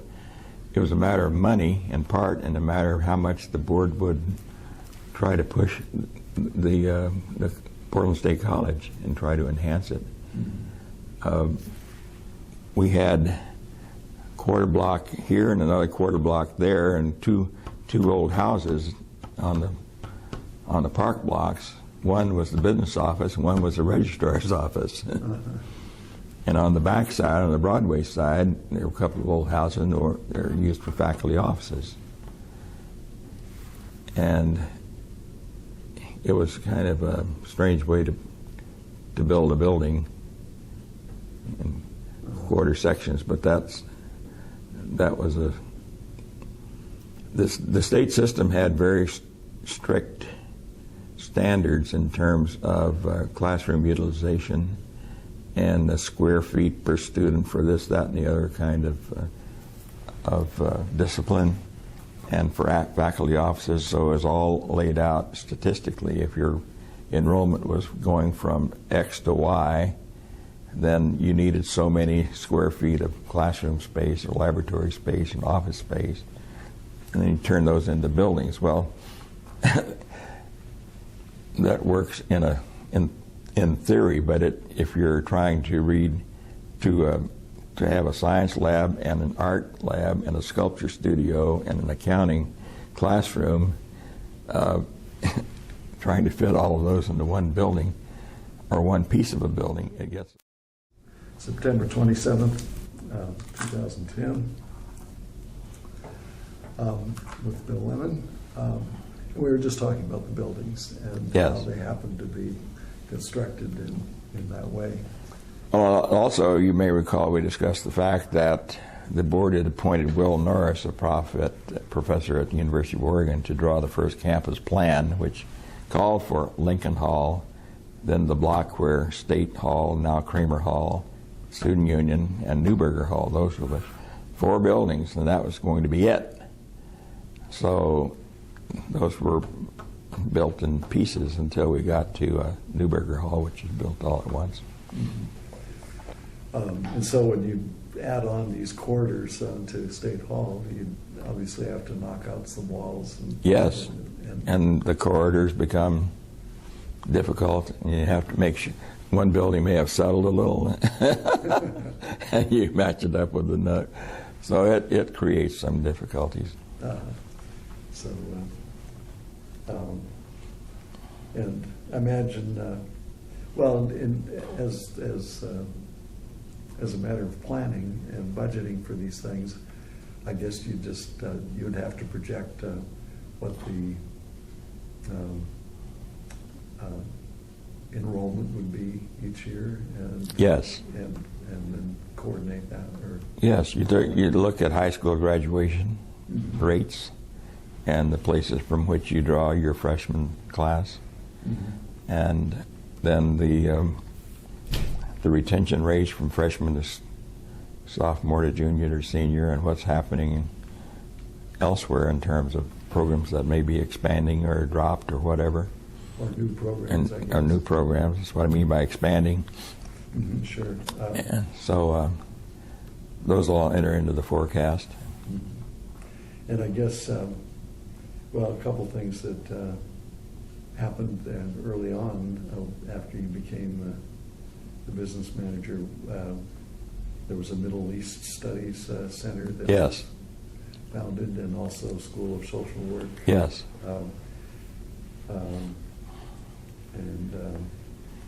And then a public health service grant for a science building, I guess, not too long after that. Right.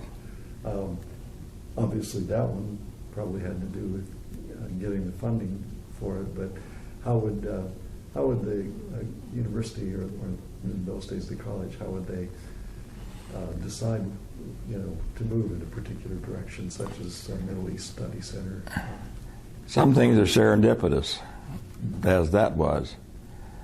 The college found itself with a series, group of experts in Middle Eastern studies. Fred Cox, whose idea it was and who became the first director, was a professor of history, and his specialty was the Middle East. And we have had folks not only in history but in geography and political science. We had languages that were available. I was trying to think what we taught at the very beginning. But the Middle East Study Center idea made a lot of sense because that kind of a program rarely existed in the United States at the undergraduate level. And so the college decided this would be a good place where we could make a name and do something unique. So it was begun and taught Hebrew, Turkish, Persian, and Arabic. Those were, again, languages that were rarely taught at the undergraduate level. That enabled us to get Peace Corps grants. We had Peace Corps volunteers that were sent here to learn Turkish, for example. I remember one group of nurses that had been formed from nurse volunteers around the country. They were going to be sent to Turkey. They came here for several weeks and worked in a language laboratory learning Turkish. So we had that kind of opportunity, and then we started getting students from the Middle East. We had a lot of Saudi students and students from Iran and other countries in the Middle East. So that was one of the very good things that happened. I think it languished for a while, but it's now back growing very rapidly and is working well for the university. What was the other one? Oh, the School of Social Work. Again, that was an outside demand, that there was no School of Social Work in the area, and it was needed, so we bought an old house up the street and hired a dean and started recruiting faculty for that. Well, it had to go before the Board of Higher Education to approve the program first, but that was the way that program got started. And what would your role be in these decisions? What kinds of information did you see? Well, the Middle East Studies Center, for example, it's a matter of how one allocates the resources. We know, and it's not entirely my decision at all, but we all work to maximize the amount of the budget resources that can go to academic departments for faculty. That's why we're here. Mm-hmm. So then the question is how that's to be allocated among the various academic areas. And the president and the dean of faculty, or the vice president for academic affairs now, or provost, several titles, all the chief academic officer, whatever he's called, or she's called, make those decisions, and I'm usually in the room to help with ideas of how we can take some from here and put it over there, that kind of thing. In the Middle East Studies Center, we had another issue in that they wanted to do a program in American University in Cairo. So now we're sending faculty over there, and we start getting into the cultural activities. What do you do when you're bringing in a bunch of typewriters or computers or whatever, and the border guard or the customs people say, well, we can take that in, but there's a fee. Well, it's really a bribe. So I was presented with a number of those little issues about how to pay for things that relate to the real world, but don't exactly fit budget categories in a university setting. But that's part of the fun and the excitement of working in this environment. That it does present many, many issues of all kinds. Because after all, universities are really a series of little businesses, or big businesses. Portland State notwithstanding, many institutions are very much up to their eyeballs in athletic business, entertainment business. But we're in the hotel business, we run residence halls, we're in the food service business, we're in the printing business, we're in the computing business, all of these different things that it takes to run an institution. And many of those, if not most, have to be self-supporting from their own revenue. So it's the bringing all of those various aspects together to use the institution's resources best. Mm-hmm. Makes it a worthwhile and interesting place to work. Yeah, I guess I can see here kind of in the timeline that there must have been a lot of interesting projects. Well, right, you mentioned the overseas component of the Middle Eastern studies. Just a couple of years after that, I guess an Italian studies program was... Yes, Italian studies in Pavia, Italy. Mm-hmm. We had George Carboni, Dr. George Carboni, is again a history professor whose specialty was in Italian and Southern European history. He's still with us. He lives in a retirement facility here in town. And that was his idea. Unfortunately, I was never able to go over there while it was going on and help him. But again, we try to help from this end and finding ways to finance those activities. He was also the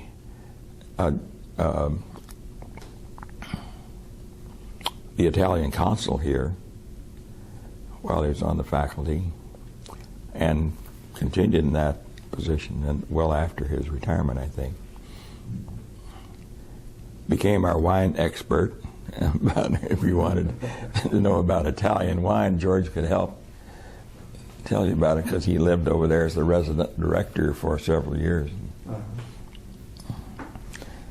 But you never got to go over? Never got to go over any of those places. We had another one in Serbo-Croatia. So those, and one in Japan. So we try to get, I really don't know what is the university is doing right now in the external centers overseas. Well, I guess another area of growth in the early 60s was that Portland State started offering graduate degrees. Yes. Master of Arts in Teaching, I guess, and Master of Science in Teaching. Yes. And then in '64, Dean of Graduate Studies, Frederick Cox. Same Cox that was head of the Middle East Studies Center. Oh, okay. Yeah, I thought you just mentioned his name. Yes. So these are other ways in which the college expanded, I guess. Very much so, and it was answering demand for that kind of degree program because school teachers, of course, in part are compensated by the amount of graduate work they've done. And of course, when they're doing graduate work, they are best served if they have a well-planned degree program. Mm-hmm. Those degrees were rather restricted in those days, in part because, again, the State Board has one of its responsibilities to try to limit so-called unnecessary duplication, however that's defined. And if other institutions have a doctor's program or a master's degree program in a particular area, the board looks very strongly at the need before it approves a second or a third one. So instead of having a master's degree in education or some of the other disciplines, they started with the master's degrees in teaching, Bachelor of Science or Arts. I mean the Master of Science and Arts, excuse me. Another note here in the timeline is that the Big Sky Conference postpones application of Portland State. I guess this was an issue that continued for some years. I'm not even sure. I mean, I don't know very much about it, even what significance it had. But do you remember that? Not very well. I think the athletic, like other areas of institutions, want to get into the bigger leagues, so this was a step up from I think it was called the Northwest College League that we were in at the time, playing Lewis and Clark and University of Portland or Linfield, places like that. And that also required going from the NAIA to the NCAA as the area of athletic affiliation. And then, of course, the Big Sky was larger schools, the Montana schools, the Idaho schools, University of California, Davis, and Northern Arizona University. I've forgotten the others. In Utah, I can't recall its name at the moment. Okay. But it wasn't something that was a big issue as far as your... I didn't get into much of it because mainly that's a self-supporting activity, and my job in the principal is to make sure that it is, and that it doesn't suck up other institutional resources. Last time we talked a little bit about the protests here on campus during the Vietnam War. I guess maybe even preceding that was the free speech movement down on the Berkeley campus. Were there any echoes up here that you recall of that? Or was that just sort of the start of... I don't know that there were any at the student level. There were, again, there are a number of people who might be invited to campus to speak because of the activities that were started in California. And someone like Timothy Leary would come with big headlines downtown, "Don't let this whatever communist or whatever speak on campus." So there was that kind of activity, but the presidents were usually pretty firm about making sure that First Amendment rights were observed. And of course, the colleges and universities are out to find truth. You find that by hearing all kinds of opinions and looking at different philosophies and not closing your ears and eyes to everything that might be momentarily controversial. And then in 1967, according to this timeline, and I kind of vaguely remember this myself, coverage of it anyway, there was a vanguard strike. Do you remember anything about that? Not really, I don't. I recall that it existed, and I think Millar, was he still here then? I'm trying to think what. Well, it says that he confiscated. He confiscated some newspapers, Yeah. but beyond that, I don't recall very much about it. Okay. Well, in that same year, this would be something you no doubt were involved in. The new library building was completed. Yes. That's this building essentially. Although I know it's been added Yes. to. Yes. Was there anything about that was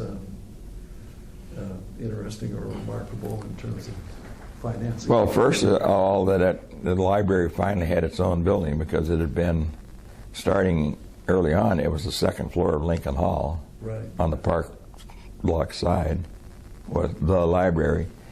Well, starting at Vanport, it was a piece of a grocery store or whatever. But it finally had its own building. It was designed for that purpose. Architecturally, the big thing that we are still proud of is that we saved the big copper beech tree out in the center, and the entire facade of the library on the park block side is a semicircle around that beautiful copper beech tree. Mm-hmm. And that still exists, I think, is one of the landmarks here. Well, so that was a factor in terms of designing the building. Oh, yes, very much so. Mm-hmm. Because it was such a superb tree that no one, well, very few were willing to consider taking it down.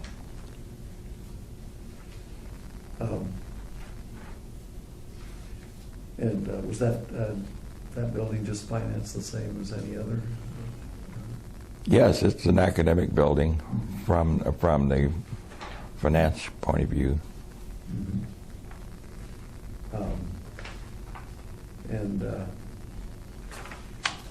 See what else. I mean, it's either that fully state appropriation or part state appropriation and part state-funded bonds, for which the state also pays the principal and interest. Mm-hmm. So but it's state-funded entirely. Also in that same year, there was a campus urban renewal plan. Yes, that's one of the things that I was extremely involved in. Okay. the Congress, well, this started with a man named Julian Levy, who was an assistant to the president of the University of Chicago. And they were trying to acquire additional land for expansion.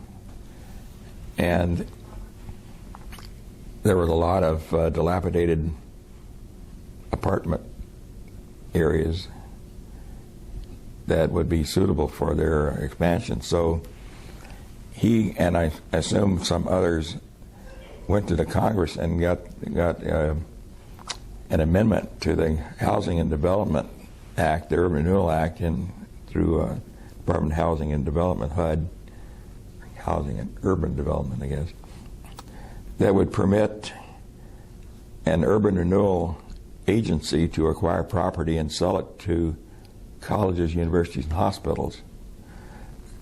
Before that, it was all developed and sold for either business or residential uses. So I went to a conference at Wayne State when that was passed, and Mr. Levy was explaining all of the activities that took place before and after and what they had done at the University of Chicago to make it work. So I came back and had a conversation with President Millar, and we thought that this would be a very good, in fact, perhaps the only way that we could acquire a large piece of the property that would eventually become our long-range master plan. So we hired a young man from Medford who was with their urban renewal agency to come up here and do a survey of all the area that we wanted to include, to see if, in his opinion, there was sufficient dilapidation and that it otherwise met the requirements for an urban renewal project. And we found that it did. Mm-hmm. So we had this nice report. It wasn't flossy or anything, but it was very well documented. And I went to the Urban Renewal Agency, that John Kenwood was then the director, and see if they had any interest in this. There was little on their part because they were deeply involved at that point in the South Auditorium project, the biggest one that they started, broke their teeth on. So we kind of backed off for a little while, and then when they were nearing completion of that, went back and made the presentation to the commission. It was headed by Ira Keller, and they became interested, and so we, President Millar and I, were testifying before a subcommittee of Ways and Means one time, and mentioned the urban renewal project and how we could acquire this land for 1/3 of its cost, and the federal government would pay the 2/3, including the demolition of the buildings. Heretofore, we'd filed eminent domain suits against individual owners of a house or a business or whatever to acquire a piece of property along where Newburger Hall, for example, is. But this would enable us to get the whole works in one. So the committee was very interested, and eventually that came out the other end. So there's an appropriation of about $5 million, and the project was a little over $15 million, and that was to acquire all the land within our projected campus boundaries, and to demolish all the buildings because they were dilapidated. And then we would have just raw land to build on. So that was done, but after we got started, we realized that there were 7 or 8 apartment houses that were multi-story apartment houses, like the Blackstone and 2 or 3 others that are 4 or 5 stories high, that could be used for apartments for students for a period of time until we needed that specific piece of land to put a major building on. So having convinced the federal government that it was there is too dilapidated to remain, and that it should all be demolished, Mr. Kenward and his attorney and I went to San Francisco and persuaded them to let us keep the apartments if we would agree to pay the demolition costs at the time we needed them for a major building. So that was worked out. Mm-hmm. And so that, in my opinion, was one of the major contributions I made to this campus, was getting that project done and acquiring all that, starting on another more adequate long-range plan for the university's development. So you basically were on board for the two long-range plans, the one that yes, and then the one really just before you left. Yes. Hold on for a minute. I'm going to okay. turn it off. We're about to run. We're back on. So that was, you just said was one of the major things you accomplished for the institution. That's my opinion, yes. Mm-hmm. Again, I don't deserve all the credit, but I was instrumental in doing it and following through on it. And right around the same time, I guess, it was when Portland State became a university and the first doctoral degrees were offered by the institution, I mean, apart from the MST and yes. Did that have any, what did that mean for the institution? Well, beginning its growth as a university, again, we were trying to break out of the limitations that had been placed on the institution. For example, for many, many years, the Portland State did not have an engineering degree. We had an applied science degree. And so in some respects, we were bootlegging engineering under the name of applied science, but the degree the person got was said applied science. Well, similarly, the Board of Higher Education and the Chancellor's Office staff did not wish to have Portland State begin in doctoral programs in individual disciplines, so we started with multidisciplinary programs, like system science was a combination of mathematics, computer science, and others, so that they were very appropriate degrees for the time, but they weren't a doctor's degree in math or a doctor's degree in political science or whatever. But nonetheless, it was the beginning of the institution's growth as a full-fledged university. Mm-hmm. Mm-hmm. Okay, hold on for a second. We just talked about that. Yeah, and did you want to say something more about the urban renewal? I don't think so. I think we covered the fact that it happened and in our rescue of the 8 apartments Right. from the immediate demolition. See, the urban renewal project and budget, it called for the federal government to fund the demolition of the entire area. So that was the reason we had to take on the cost to get released from that, so that they would know that it would be done.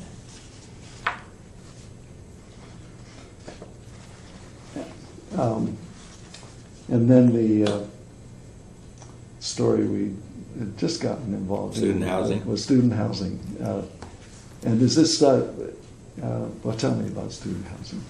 When the college was created by statute, the Board of Education had them place in the statute the phrase, shall be a downtown city college and not a college of the campus type. And those were code words for no residence halls, no dormitories. So that's how we started, and again, it was another evidence of the board's reluctance to see Portland State grow in its full capacity, to its full capacity. But a couple of years later, Dan Davis, a local developer, came to me to talk about the possibility of a privately owned residence hall.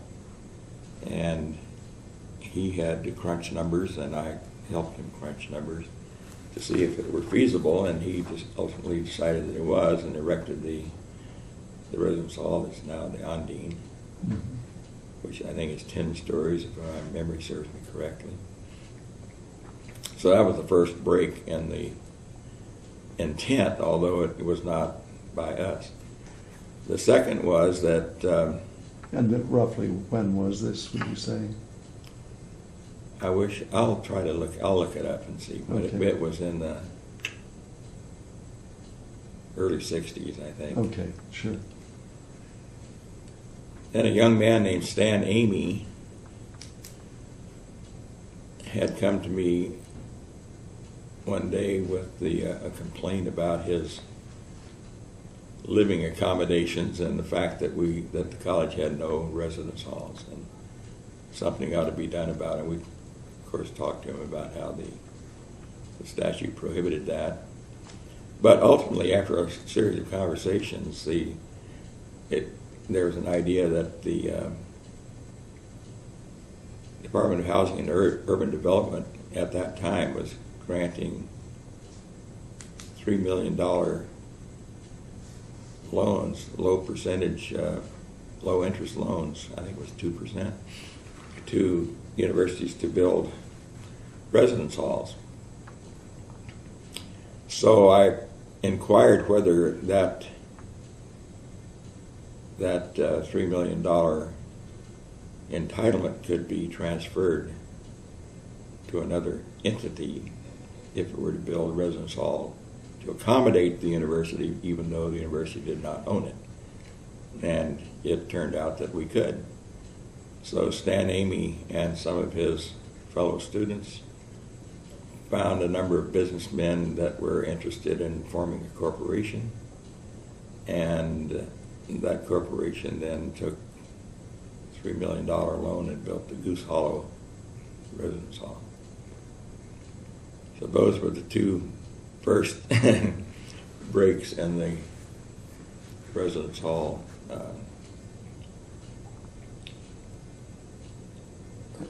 The forbidden residence halls on the campus. And you were able to do, it sounds like both of them, because Portland State wasn't the direct owner, is that? Exactly. Mm-hmm. We were not the direct owners. So no one can control what somebody else wants to do in terms of building an apartment house or a residence hall, or if they want to try it.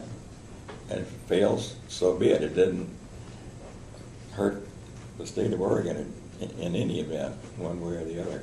Now, but were these halls reserved exclusively for Portland State Oh, yes, students? I think so. Certainly in the beginning. I can't certify that every room every year since it opened was that way, but I think that in the main it was. And of course, the Ondine became popular for foreign students.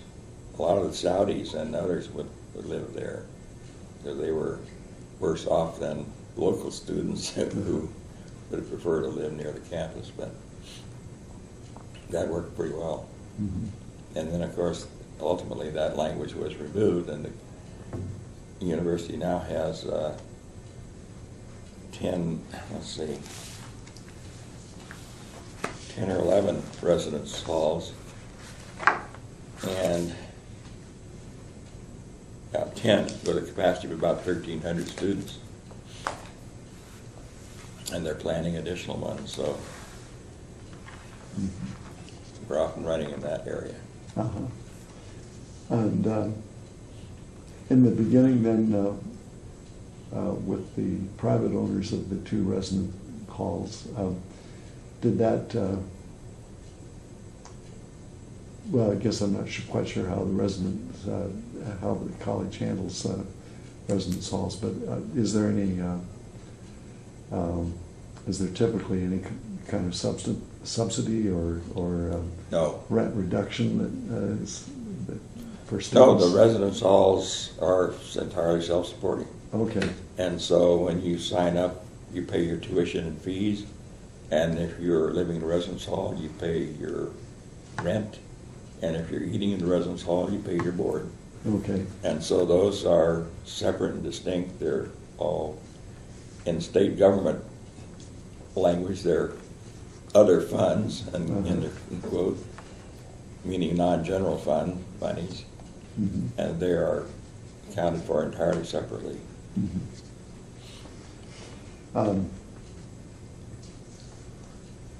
Right around this time period that we're talking about, not the residence hall so much, but the campus urban renewal plan. Yes. Gregory Wolf came. Yes. And became president. What do you remember about that transition? Gregory Wolf and his wife, Mary Ann, children came, and we enjoyed them immensely. They were very cosmopolitan people. They had lived and traveled all over the world. He had worked in the State Department. I think most recently he was at Tegucigalpa, Honduras. Mm-hmm. In fact, they had a Honduran woman who had been a nanny with their young kids, came with them to Portland and lived in an apartment, I think above the garage out at Bauer Place. It was one of the family. They were very outgoing. They entertained a lot. They enjoyed the role of president, and he made us good strides in bringing the institution to another level of recognition and in the community, getting a lot of community support and programs for, particularly in the high tech, what became the high tech and engineering computer areas. And were there specific things that you worked together with him on when you were here? I don't recall anything unusual other than just the workaday activities.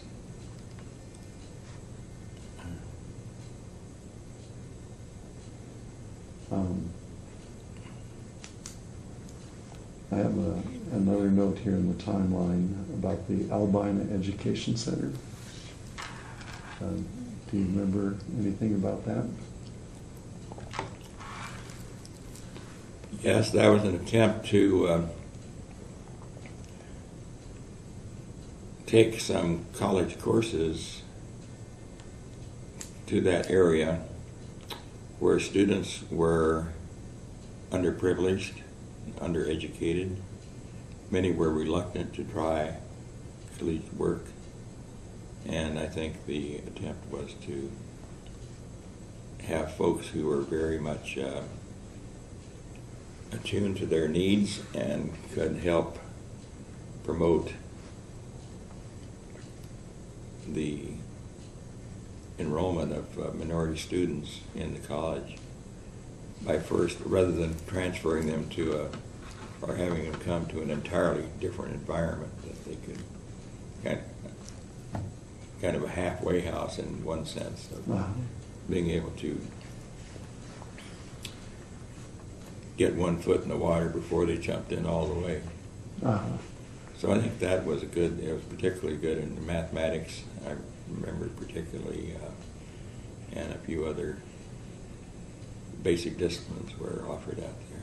Mm-hmm. And so you thought it was a successful program then? I thought so. Mm-hmm.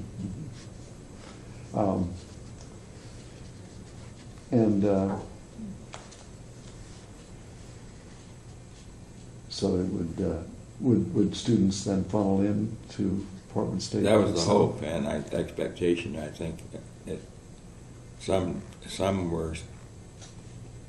didn't make it either academically or socially, I suppose one would say, but quite a few did make the transition quite well. Mhm. And was there any particular aspect of it that was your direct concern? I imagine there was. Not really, just some local logistics, but nothing extraordinary on my part. Mhm. Also, right around the same time, I got a note that the campus police force was established. Oh yes. Tell me about that. What kind of change it was for the university and the other aspects of. Those are always kind of touchy areas. You don't want to call the police every time you find that a locker's been broken into or something of that sort, and yet campus security is important. So it's not uncommon on residential campuses at all to have a campus police force or campus security group. And in Oregon, there's been a continuing discussion as to whether those folks should be sworn officers, and in the main they have not been. Some campuses will have one sworn officer on their campus security force so that they can make arrests, make full arrests and so on, rather than just retaining someone until the others get here. There's also been discussions as to whether those folks should be armed. And I think that's continuing. I'm not sure where it is at the moment. It seems to me that there were some news stories within the last year about that.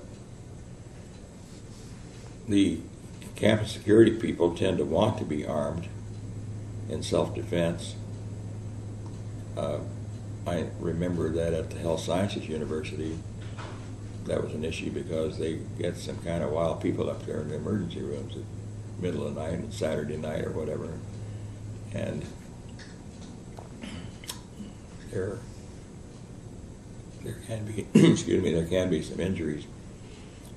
But those were the principal issues as to whether we needed our own in order to reduce the call on the Portland Police Department and have folks that are trained specifically to work with students, and rather than those who are trained to work with the general public. And I imagine, of course, it required a new budget line to set it up. Oh yes, if you're going to have them, first thing you have to decide is whether they're 24/7, as they say, because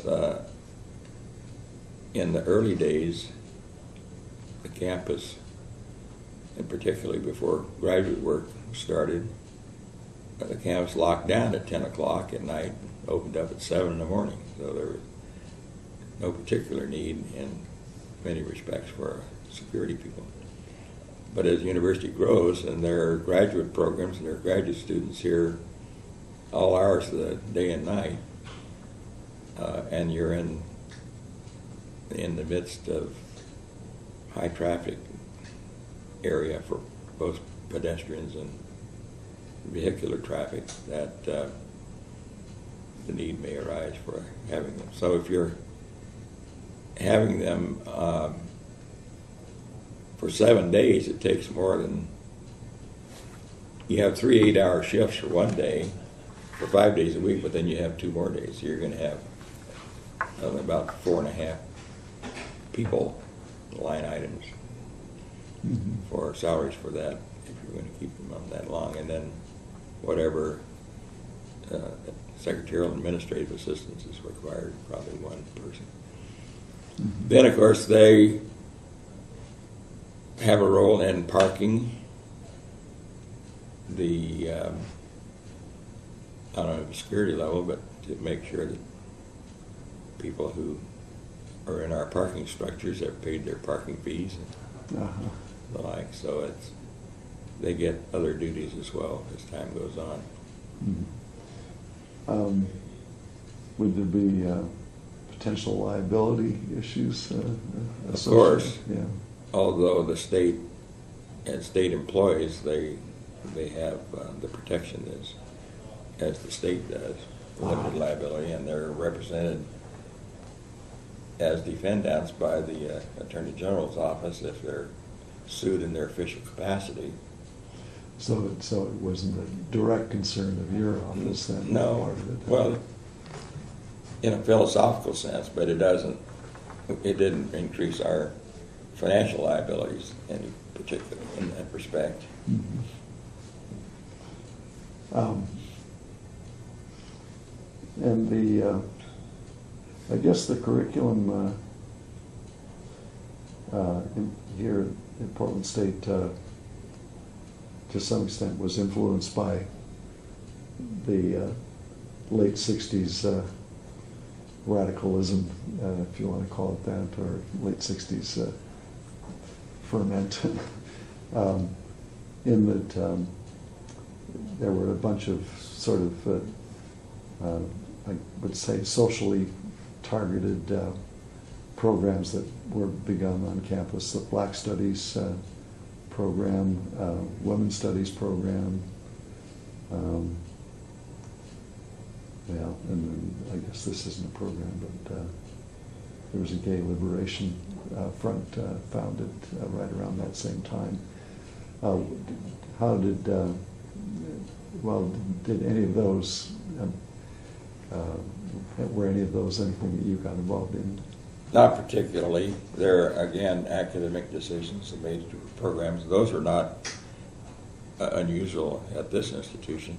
I mean, a lot limited to this institution. Well, of course. Everyone in the country almost now has a Black Studies program of one sort or another.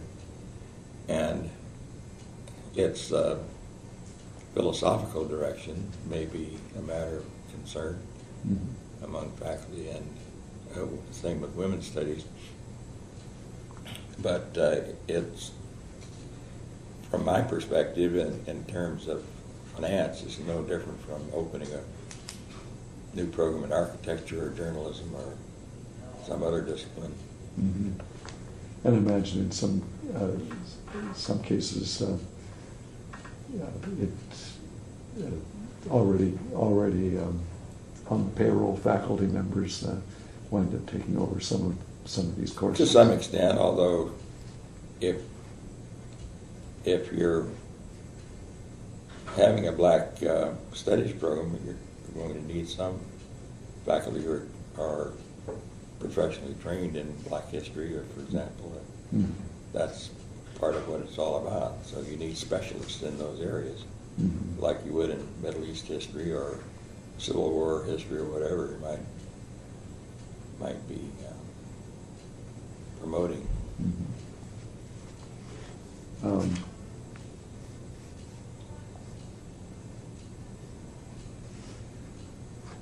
Now, in 1971, I have a note here that President Wolf declares a financial Exigency, yes, we call it. Exactly. And was that associated with the oil embargo and the inflation of that era, or what was the root of it?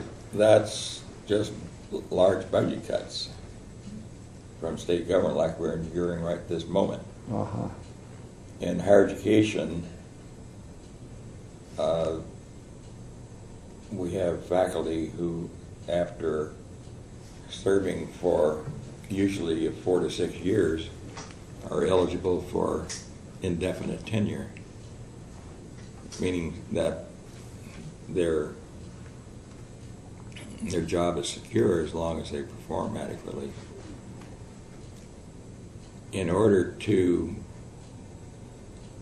terminate someone who's on indefinite tenure, there has to be a for-cause reason, or in these circumstances, a declaration of financial exigency means that it's financially impossible to keep a certain number of faculty on the payroll. Mm-hmm. And so that gives the president license to terminate faculty until the budget disaster is over. So that's what that's all about, and those happen from time to time. Ordinarily, one would expect to terminate non-tenured faculty first, because they're like younger and less experienced faculty normally. But there may be a case where in a department where you have 3 specialties and you want to terminate one, and the one that's being terminated happens to be occupied by a tenured faculty member. So those things occur, but that's what it's all about. It's a budget emergency. Mm-hmm. And do you remember what the scope of it was at that time? No, it wasn't huge, but it was anytime it's terminating people for budgetary reasons is a gut-wrenching experience. Uh-huh. They're facing the same thing now in state government. And right now, of course, many of the, not in higher education, but in other agencies, employees are taking unpaid furloughs rather than being terminated. But sooner or later, furloughs won't cut it. They'll be terminating state employees. Mm-hmm. And it's the same thing, a financial emergency. It's not because they're not doing their job or that the job doesn't need to be done, but there's insufficient funds. Mm-hmm. Mm-hmm. And maybe along the same lines, we haven't talked at all about collective bargaining here, or unionization on campus. Can you tell me a little bit about the history of that? I certainly can. I thought you could. In 1973, I believe it was, the legislature adopted statutory authority for public employees to organize, form unions, and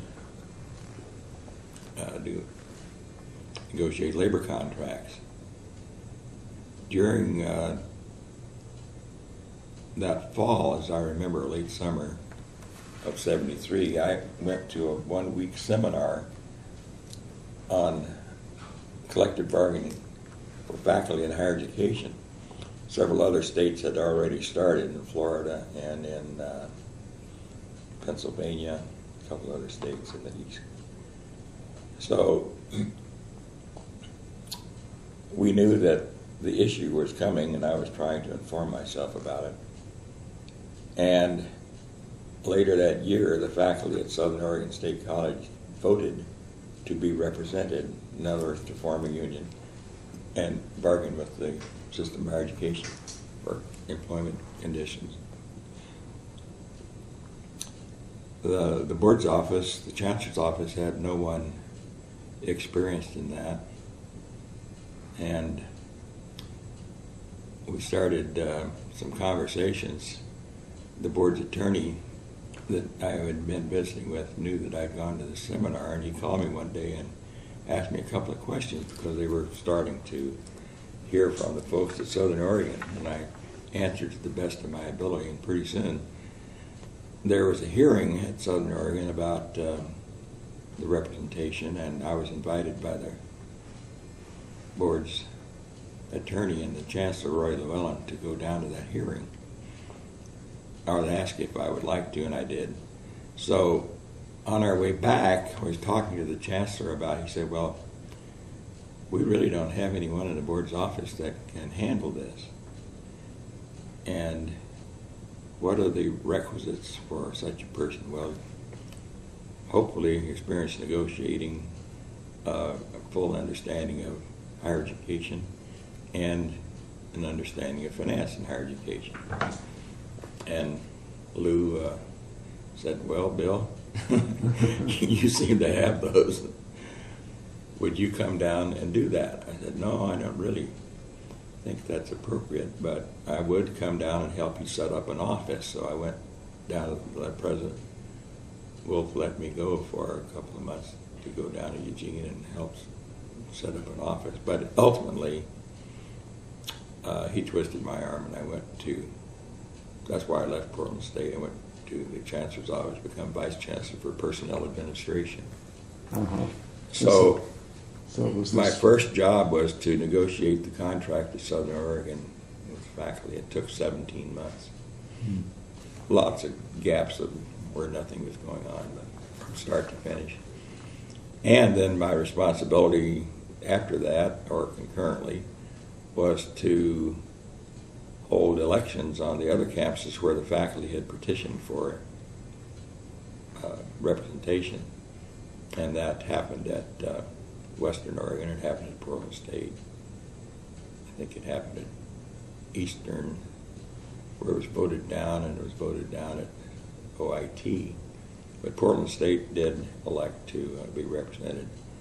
And then there was a question about the difference between full-time and part-time faculty, and so ultimately it was resolved by having 2 bargaining units. So I negotiated the first contracts at Portland State with both those units. Also, the graduate assistants at the University of Oregon organized, and I negotiated those first contracts. So I spent about 5 years, more or less, as the Vice Chancellor for Personnel Administration, doing all of that. So you were in that business for a while then. I was. And I guess you hadn't done well. Tell me, was it what kind of negotiation, if any, was the faculty able to do before the collective Before bargaining? collective bargaining? Yeah. It was mostly individual, of course. Uh-huh. Individuals negotiate on their own behalf, Okay. or departments' heads on behalf of faculty member or 2, whatever. The formation of the faculty constitution, in a sense, contains some aspects of faculty privileges and how they're to be treated where they have a voice and where they do not. So it's really terms and conditions of employment is mainly the subject of negotiations, not the academic program itself at all, but salaries and benefits primarily, and grievance procedure are the particular areas where negotiation took place. Are there any stories from those days? I imagine you were the one that negotiated. I did. I personally negotiated those first contracts. Well, it was a little awkward to come back where you worked, where I'd worked for 15 years, and then sit across the table from faculty members whom I knew and represent the big bad employer against the union. In this case, with the AAUP, the American Association of University Professors.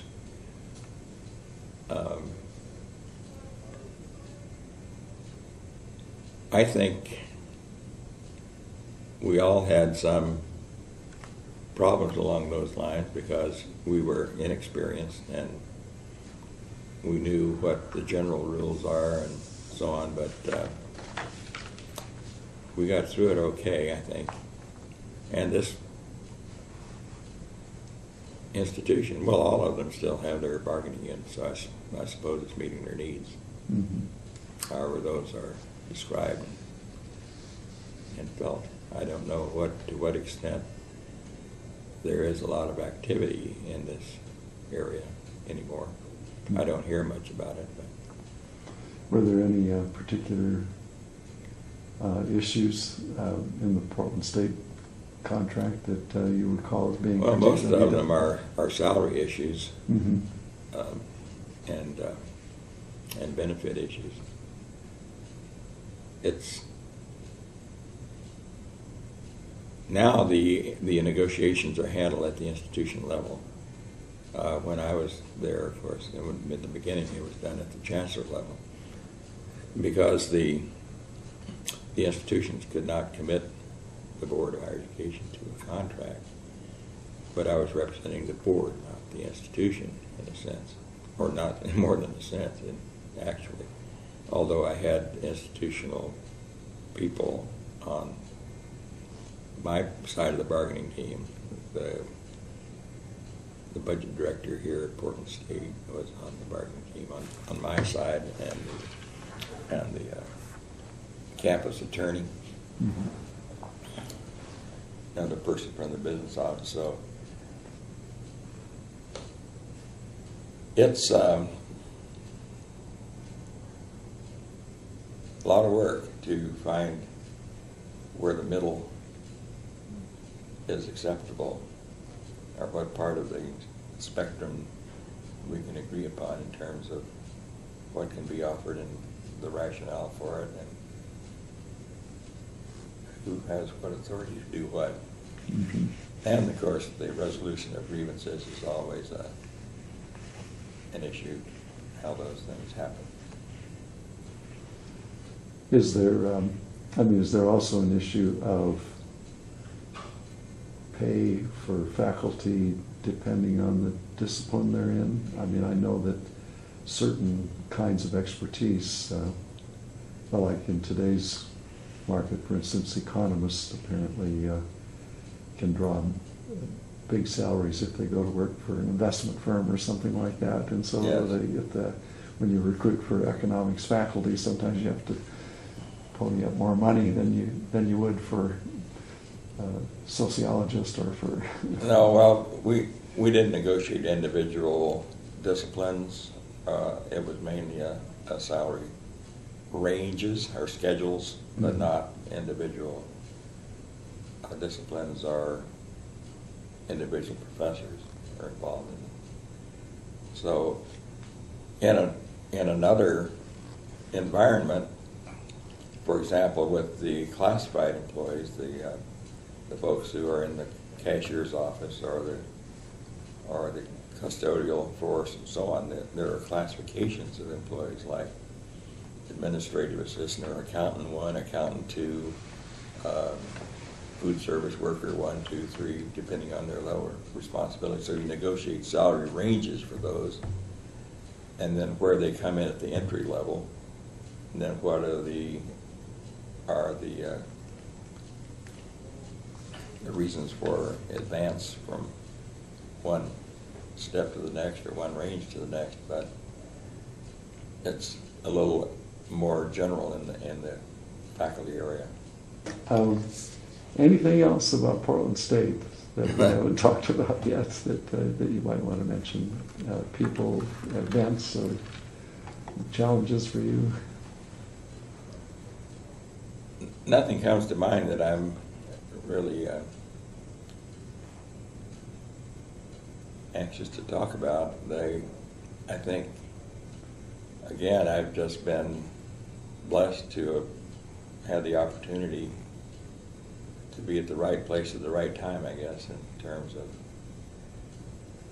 being able to have the positions that I did. And it became a passion to see this institution become permanent and to grow. Mm-hmm. And I'm still interested in that and work with the Alumni Board and others that I can to achieve that continuing growth and Mhm. recognition. That's right. You've been serving on the Alumni Board for some time now. They call me a board member emeritus now because they have a limitation on the number of years one can serve.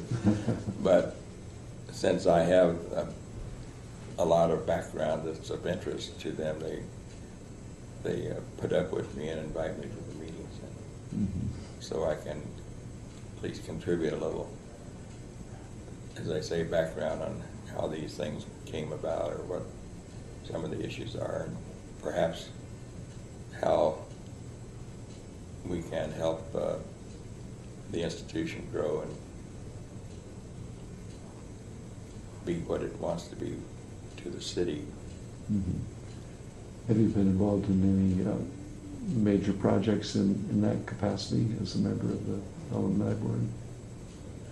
I was on a committee from the Alumni Board that was reacting to the proposals from President and others about governance structure in higher education in Oregon, what's needed in order to break out of the very tight controls that the legislature imposes. So we filed, I think, about an 18 or 20-page report with the President on our views of changes in governance structure. The President's already had issued last November his thoughts on governance structure. And in respect to the legislature, it involves giving the institutions a little more independence and breathing room rather than being micromanaged in terms of budget lines. Something like 9,000 budget lines in the higher education budget, and the community college has one or something. They get a lump sum. So it's that kind of thing, as well as a few others that we're trying to discuss. The University of Oregon has published a paper in this regard at President LaRiviere, as has President Ray at Oregon State. So it's an active issue under consideration by the board and the Chancellor's office and the President's, and thus all other interested parties who want to see higher education grow and flourish. Okay, Bill, I want to thank you very much for taking the time to do the interview. Not at all. I appreciate it. And, I hope it's worthwhile to someone. All right, well, I think it will be. And thank you again. You're welcome.